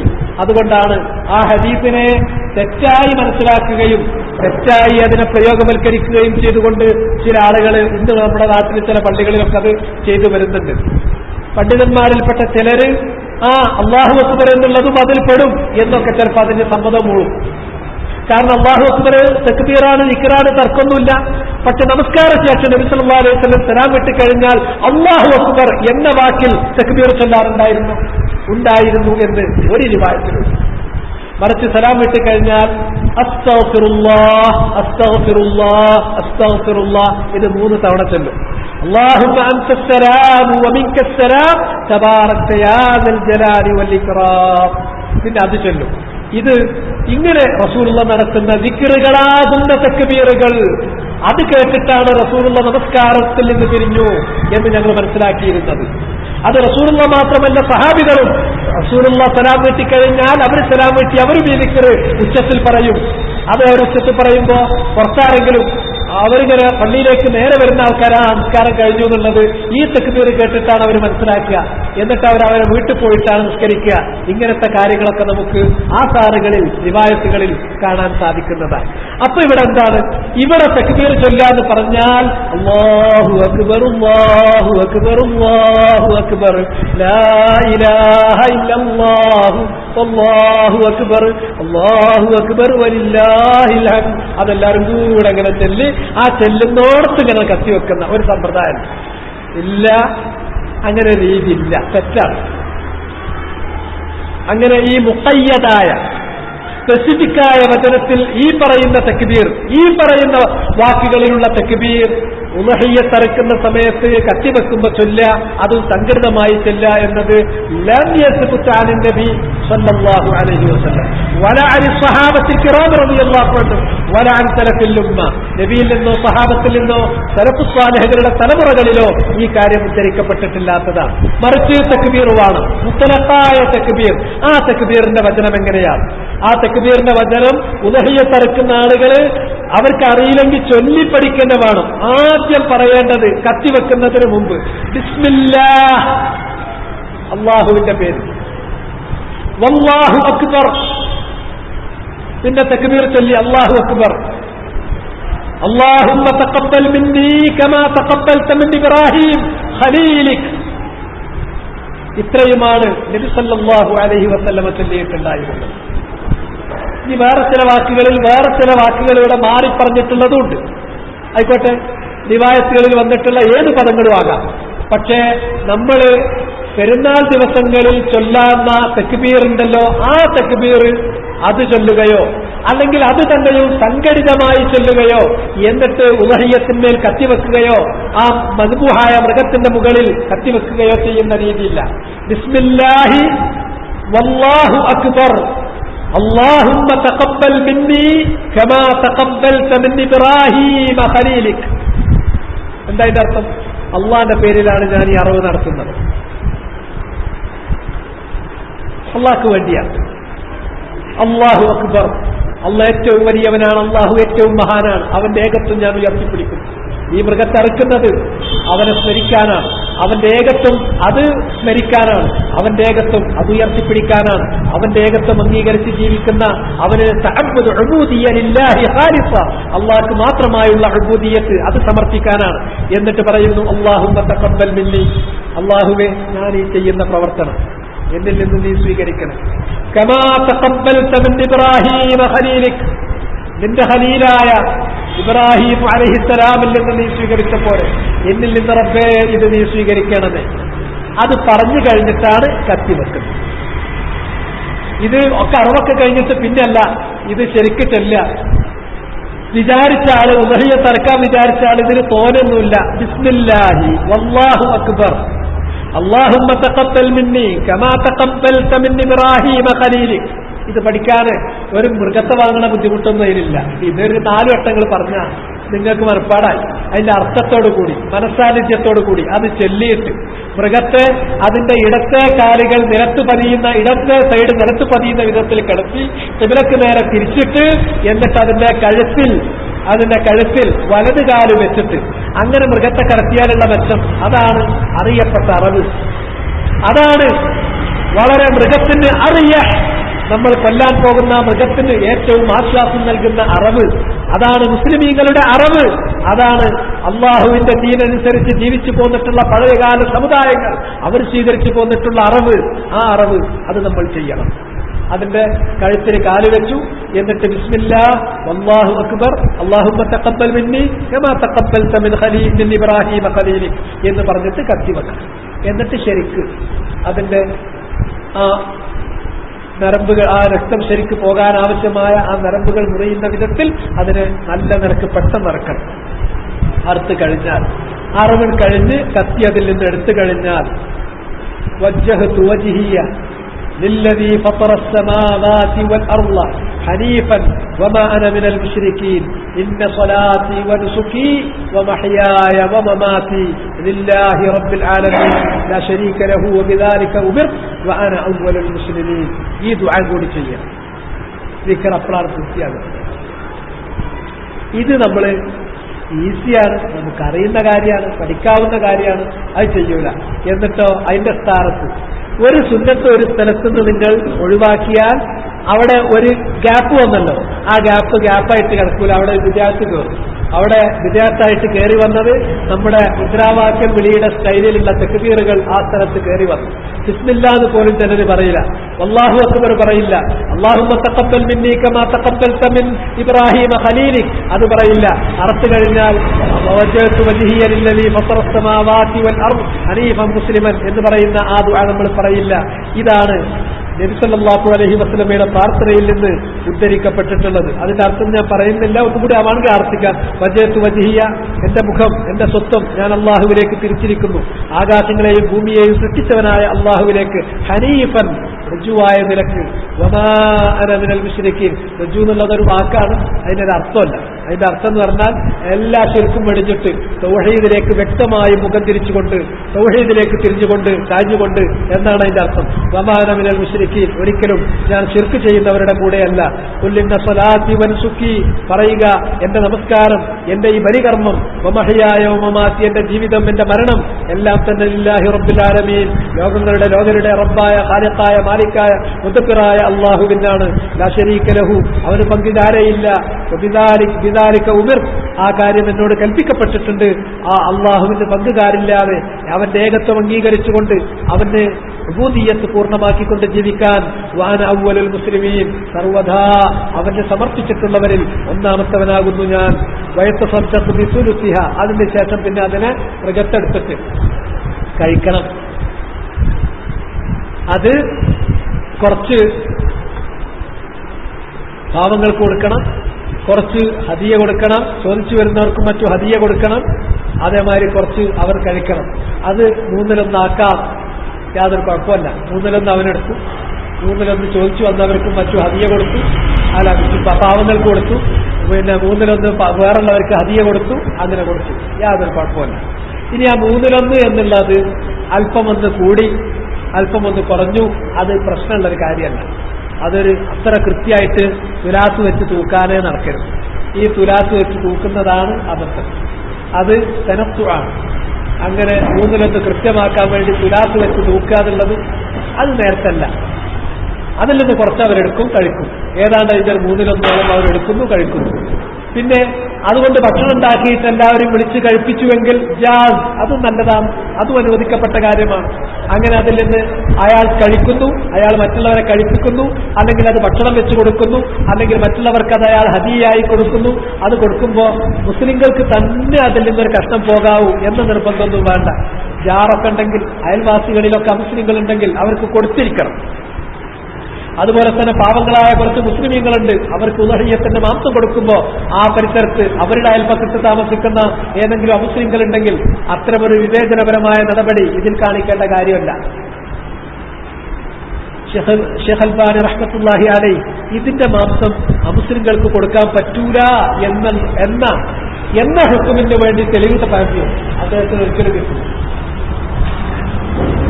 അമുസ്ലിങ്ങൾക്ക് ഇതിന്റെ മാംസം കൊടുക്കാൻ പറ്റൂല എന്ന വല്ല തെളിവുണ്ടോ, അതിന് വല്ല തെളിവുണ്ടോ എന്നത് പക്ക പരിശോധിച്ച് നോക്കി, അതിനൊരു തെളിവും കിട്ടുന്നില്ല. ആ അമുസ്ലിങ്ങൾക്ക് ഇതിന്റെ മാംസം പോകാൻ പാടില്ല എന്ന് പറയാവുന്ന ഒരു തെളിവും കിട്ടിയിട്ടില്ല. അതുകൊണ്ട് പക്ഷെ ഇത് അമുസ്ലിങ്ങൾക്ക് മാംസം കൊടുക്കാൻ വേണ്ടിയുള്ള ഒരു പ്രൊജക്റ്റൊന്നുമല്ല.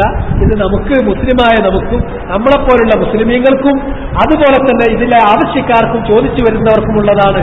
അതിൽ പാവങ്ങളിൽ ചോദിച്ചു വരുന്നവരിൽ അതുപോലെ തന്നെ നമ്മൾ വിതരണം ചെയ്യുന്നവർക്ക് നമ്മുടെ അയൽപ്പക്കത്ത് അമുസ്ലിങ്ങൾ ഉണ്ടെങ്കിൽ അവരെ നമ്മൾ പരിഗണിക്കണം. അവർക്ക് നമ്മൾ കൊടുക്കാവുന്നതും കൊടുക്കേണ്ടതുമാണ്. ഇതാണ് വഹിയ്യത്ത്. അത് പിന്നെ ഉണക്കി സൂക്ഷിക്കാം. കുറച്ച് നല്ല മൃഗമാണെങ്കിൽ കുറെ അധികം മാംസം ഉണ്ടാവും, 1 ദിവസം 2 ദിവസം കൊണ്ടൊന്നാവില്ല. അപ്പൊ ഫ്രിഡ്ജിൽ വെച്ച് സൂക്ഷിക്കാം. കുലു വദ്ദഖിറു, നബി സല്ലല്ലാഹു അലൈഹി വസല്ലം പറഞ്ഞു. അത് നിങ്ങൾ കഴിച്ചോളാം, അന്നും പിറ്റേന്നൊക്കെ കഴിച്ചോളൂ. പിന്നെ വേറുള്ള ദിവസത്തേക്ക് വേണമെങ്കിൽ നിങ്ങൾക്കത് സൂക്ഷിച്ചു വെക്കുകയും ചെയ്യാവുന്നതാണ്. ഇത് നമുക്ക് പറഞ്ഞിട്ടുള്ള സംഗതി മാത്രമാണ്.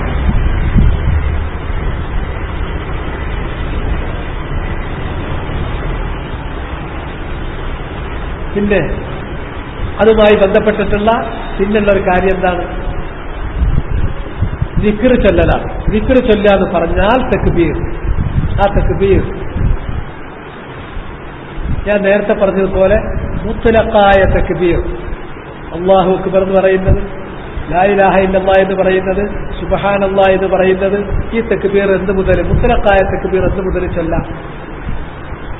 അത് ദുൽഹിജ്ജ 1 പിറന്ന സമയം തൊട്ട് ദുൽഹിജ്ജ 13 അന്ന് അയ്യാമു തശ്രീഖിലെ അവസാനത്തെ ദിവസം 13 അന്ന് സൂര്യൻ അസ്തമിക്കുന്നത് വരെ മുത്ലഖായ തക്ബീർ നമ്മൾ ചൊല്ലണം.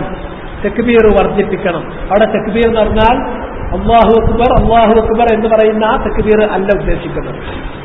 അതിൽ അല്ലാഹു അക്ബറും പെടും, അല്ലാത്തതും പെടും. ലാ ഇലാഹ ഇല്ലല്ലാഹ് എന്ന് പറഞ്ഞാൽ അത് തക്ബീറാണ്. സുബ്ഹാനല്ലാഹ് തക്ബീറാണ്. ലാ ഹൗല വലാ ഖുവത ഇല്ലാ ബില്ലാഹ് തക്ബീറാണ്. അല്ലാഹു അക്ബർ തക്ബീറാണ്. അല്ലാഹു അക്ബർ കബീറ വൽഹംദുലില്ലാഹി കസീറ സുബ്ഹാനല്ലാഹി ബുക്റത്തൻ വഅസീല തക്ബീറാണ്. ഇത് ഈ ദിവസങ്ങളിൽ ത്രൂ ഔട്ട് 1 മുതൽ 13 അന്ന് അറഫാ ദിവസം ദുൽഹിജ്ജ മാസം 1 തുടങ്ങി അയ്യാമു തശ്രീഖിലെ അവസാനത്തെ ദിവസമായ 13 അന്ന് സൂര്യൻ അസ്തമിക്കുന്നത് വരെ ദിക്റുകളാകുന്ന തക്ബീറിൽ നമ്മൾ മുഴുകണം. എന്നാൽ മുഖയ്യദായ തക്ബീർ അതെന്താ ചൊല്ലേണ്ടത്? അത് ചൊല്ലേണ്ടത് യൗമുൻ നഹർ 10 അന്ന് രാവിലെ നമ്മൾ തുടങ്ങിയിട്ടുണ്ടെങ്കിൽ 13 അന്ന് വൈകുന്നേരം വരെ മഗ്രിബ് വരെയാണ് അത് ചൊല്ലേണ്ടത്. അത് ചൊല്ലേണ്ടെന്ന അതിന്റെ ലഫ്ള് എന്താണ്? ആ മുഖയ്യദായ പ്രത്യേകമായ തക്ബീറിന്റെ രൂപം. ആ തക്ബീറിന്റെ രൂപം 2 രൂപത്തിൽ വന്നിട്ടുണ്ട്. ഒന്ന് അല്ലാഹു അക്ബർ, അല്ലാഹു അക്ബർ, ലാ ഇലാഹ ഇല്ലല്ലാഹു വല്ലാഹു അക്ബർ, അല്ലാഹു അക്ബർ വലില്ലാഹിൽ ഹംദ്. ഇവിടെ ആദ്യത്തിൽ അല്ലാഹു അക്ബർ എന്ന് പറഞ്ഞ 2 തവണയാണ്. ഇത് ഇബ്നു മസ്ഊദിൽ നിന്ന് ഉള്ള റിവായത്താണ്. ഇത് അത് റിവായത്ത് ചെയ്തിട്ടുണ്ട്. അതിന്റെ ഇസ്നാദ് സഹീഹാണ് എന്ന് മഹാന്മാരായിട്ടുള്ള മുഹദ്ദിസീങ്ങളായിട്ടുള്ള ഉലമാക്കൾ ശൈഖ് അൽബാനിയെ പോലുള്ളവരൊക്കെ പറഞ്ഞിട്ടുണ്ട്. ഇതാണ് മുഖയ്യദായ തക്ബീറിൽ നമുക്ക് ഏറ്റവും ലളിതമായും ഏറ്റവും ബലപ്പെട്ടതായും കിട്ടുന്ന തക്ബീർ ഇതാണ്. അല്ലാഹു അക്ബർ, അല്ലാഹു അക്ബർ, ലാ ഇലാഹ ഇല്ലല്ലാഹു വല്ലാഹു അക്ബർ, അല്ലാഹു അക്ബർ വലില്ലാഹിൽ ഹംദ്. എന്നാൽ ഇബ്നു മസ്ഊദിൽ നിന്ന് തന്നെ അല്ലാഹു അക്ബർ, അല്ലാഹു അക്ബർ, അല്ലാഹു അക്ബർ 3 തവണ പറഞ്ഞതായിട്ടുള്ള റിവായത്ത് വേറെയും വന്നിട്ടുണ്ട്. അത് റിവായത്തുകളിൽ സംഭവിച്ചിട്ടുള്ള ഒരു തകരാറാണോ അതല്ല രണ്ടും ഇബ്നു മസ്ഊദ് ചൊല്ലിയോ എന്ന് തീർച്ചപ്പെടുത്താൻ പ്രയാസമുണ്ട്.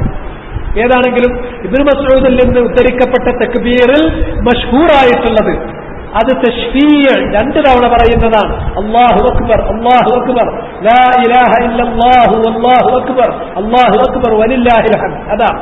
പിന്നെ ഇബ്നു അബ്ബാസ് റളിയല്ലാഹു തആല അൻഹുവിൽ നിന്ന് 3 തവണ പറയുന്നുണ്ട്. അല്ലാഹു അക്ബർ കബീറ, അല്ലാഹു അക്ബർ കബീറ, അല്ലാഹു അക്ബർ വഅജൽ. അവിടെ തക്ബീറിൽ പറയുന്ന അല്ലാഹു അക്ബർ എന്നുള്ളതല്ല, അതിന്റെ പദങ്ങളിൽ വ്യത്യാസമുണ്ട്. പക്ഷെ തുടക്കത്തിൽ 3 തവണ പറഞ്ഞിട്ടുണ്ട്. അങ്ങനെ റിവായത്ത് വന്നിട്ടുണ്ട്. ഈ മുഖയ്യദായ തക്ബീർ അത് ചൊല്ലുന്നത് പെരുന്നാളിന്റെ അന്ന് നമ്മൾ പള്ളിയിലേക്ക് പുറപ്പെടുന്നിടം മുതലാണ്, അല്ല സുബഹി നമസ്കാരത്തിന് ശേഷം മുതൽ തുടങ്ങുന്നു.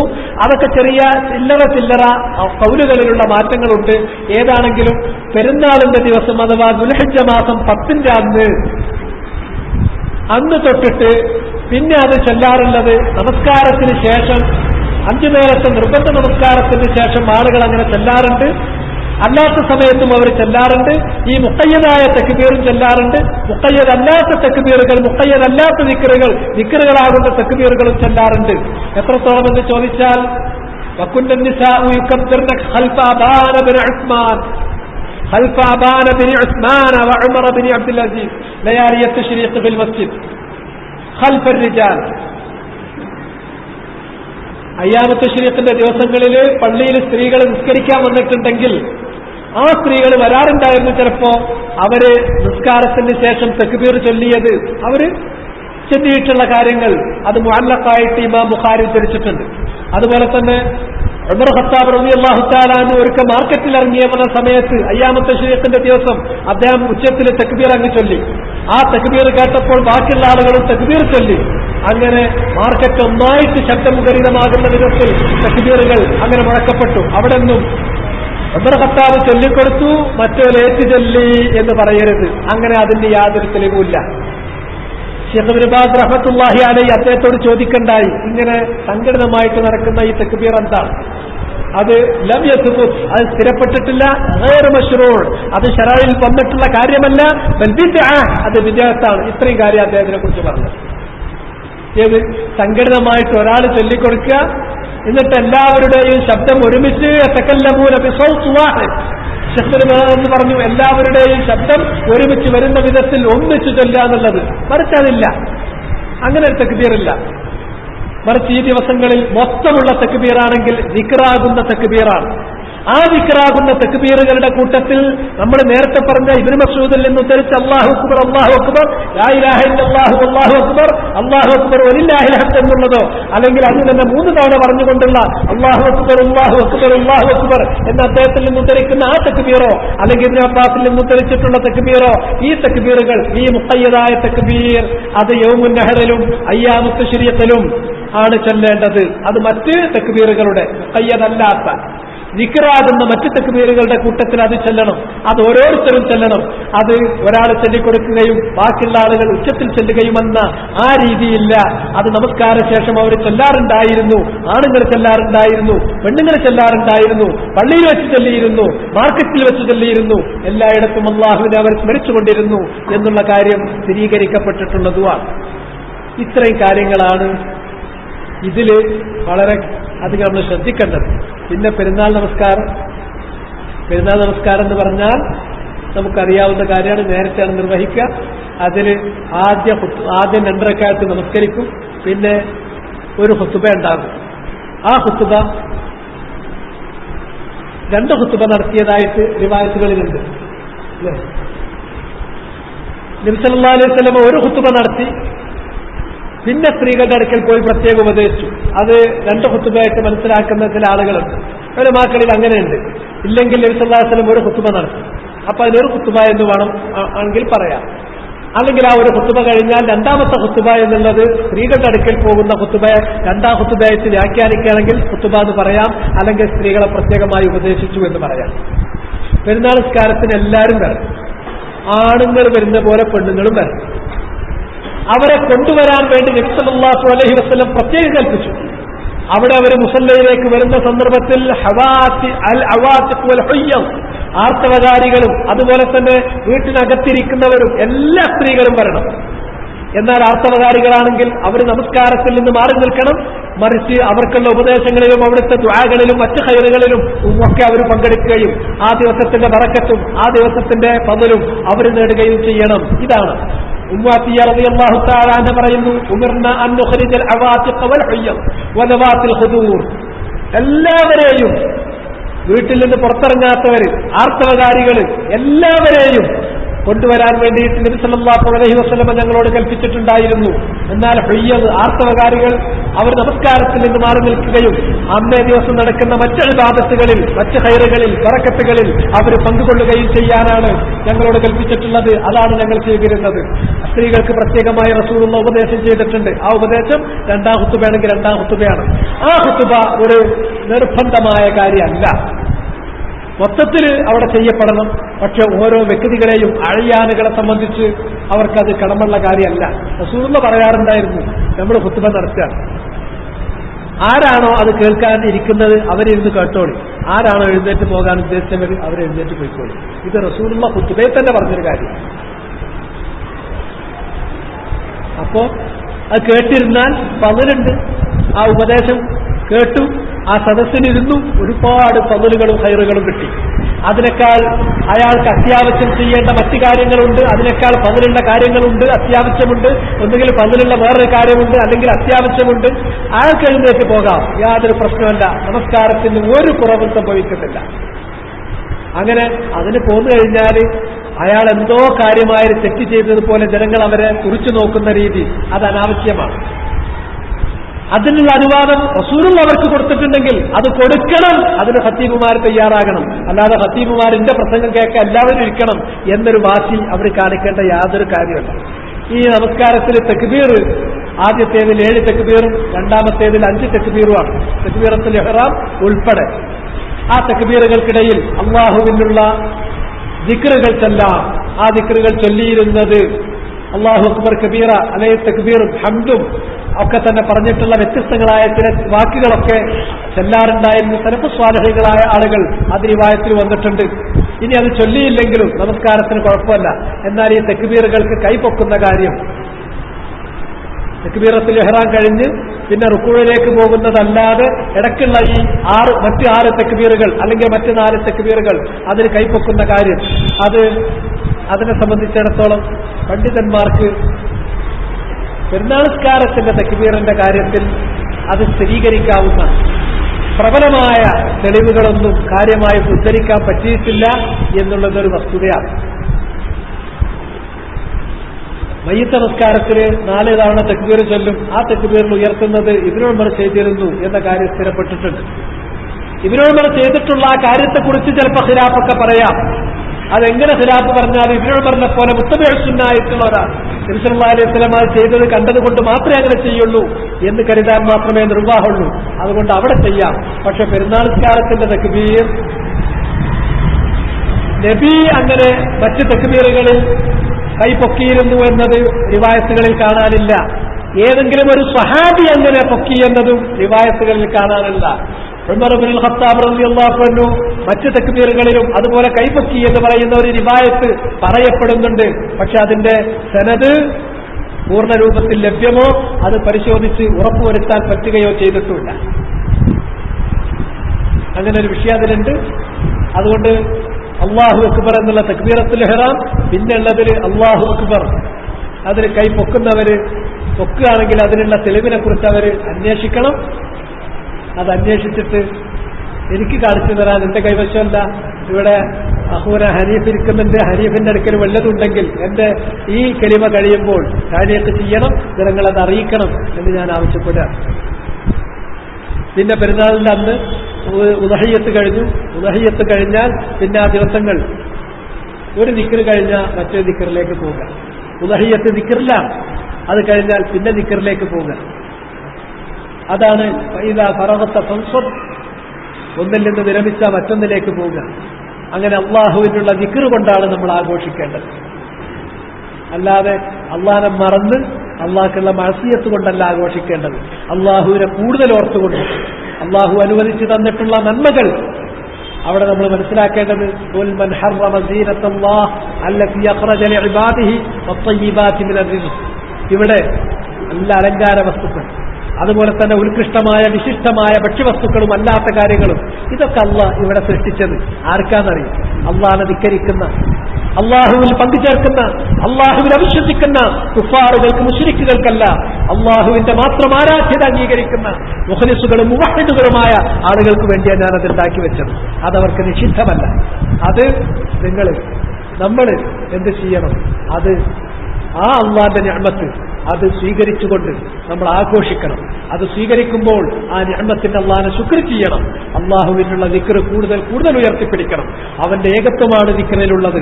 അവന്റെ ഏകത്വമാകുന്ന ദിക്ർ, ആ ദിക്റാകുന്ന തക്ബീർ, അത് ഉയർത്തിപ്പിടിച്ചുകൊണ്ട് ആ ദിവസത്തെ നമ്മൾ ആഘോഷിക്കണം. അല്ലാഹു സുബ്ഹാനഹു വ തആല ഇനി വരാൻ പോകുന്ന ഈ 10 ദിവസം, റമളാനിന്റെ അവസാനത്തെ 10, അത്ര തന്നെ പകലാണെങ്കിൽ അതിനേക്കാളും മെച്ചപ്പെട്ടതാണ്. അത്രയും അധികം അള്ളാഹു പ്രാധാന്യം കൽപ്പിച്ചിട്ടുള്ള പുണ്യകർമ്മങ്ങൾക്ക് അള്ളാഹു ഏറ്റവും പറ്റിയ സമയമെന്ന്, അള്ളാഹ് ഏറ്റവും ഇഷ്ടപ്പെടുന്നത് എന്ന് പറയുന്ന ജിഹാദ് നടത്തുന്നതിനേക്കാൾ കൂലിയുണ്ട് എന്ന് പറഞ്ഞിട്ടുള്ള ദിവസങ്ങളാണ്. അതുകൊണ്ട് തന്നെ ആ അവസരം ഒരിക്കലും നഷ്ടപ്പെടുത്തരുത്. റമളാന്റെ അവസാനത്തിലുള്ള നമ്മുടെ ഒരു മാനസികാവസ്ഥ അല്ലേ, ആ ഒരവസ്ഥ നമ്മൾ ഉണ്ടാക്കിക്കൊണ്ടുവരണം. വിവാദത്തിന്റെ കാര്യം, പുണ്യകർമ്മങ്ങളുടെ കാര്യം.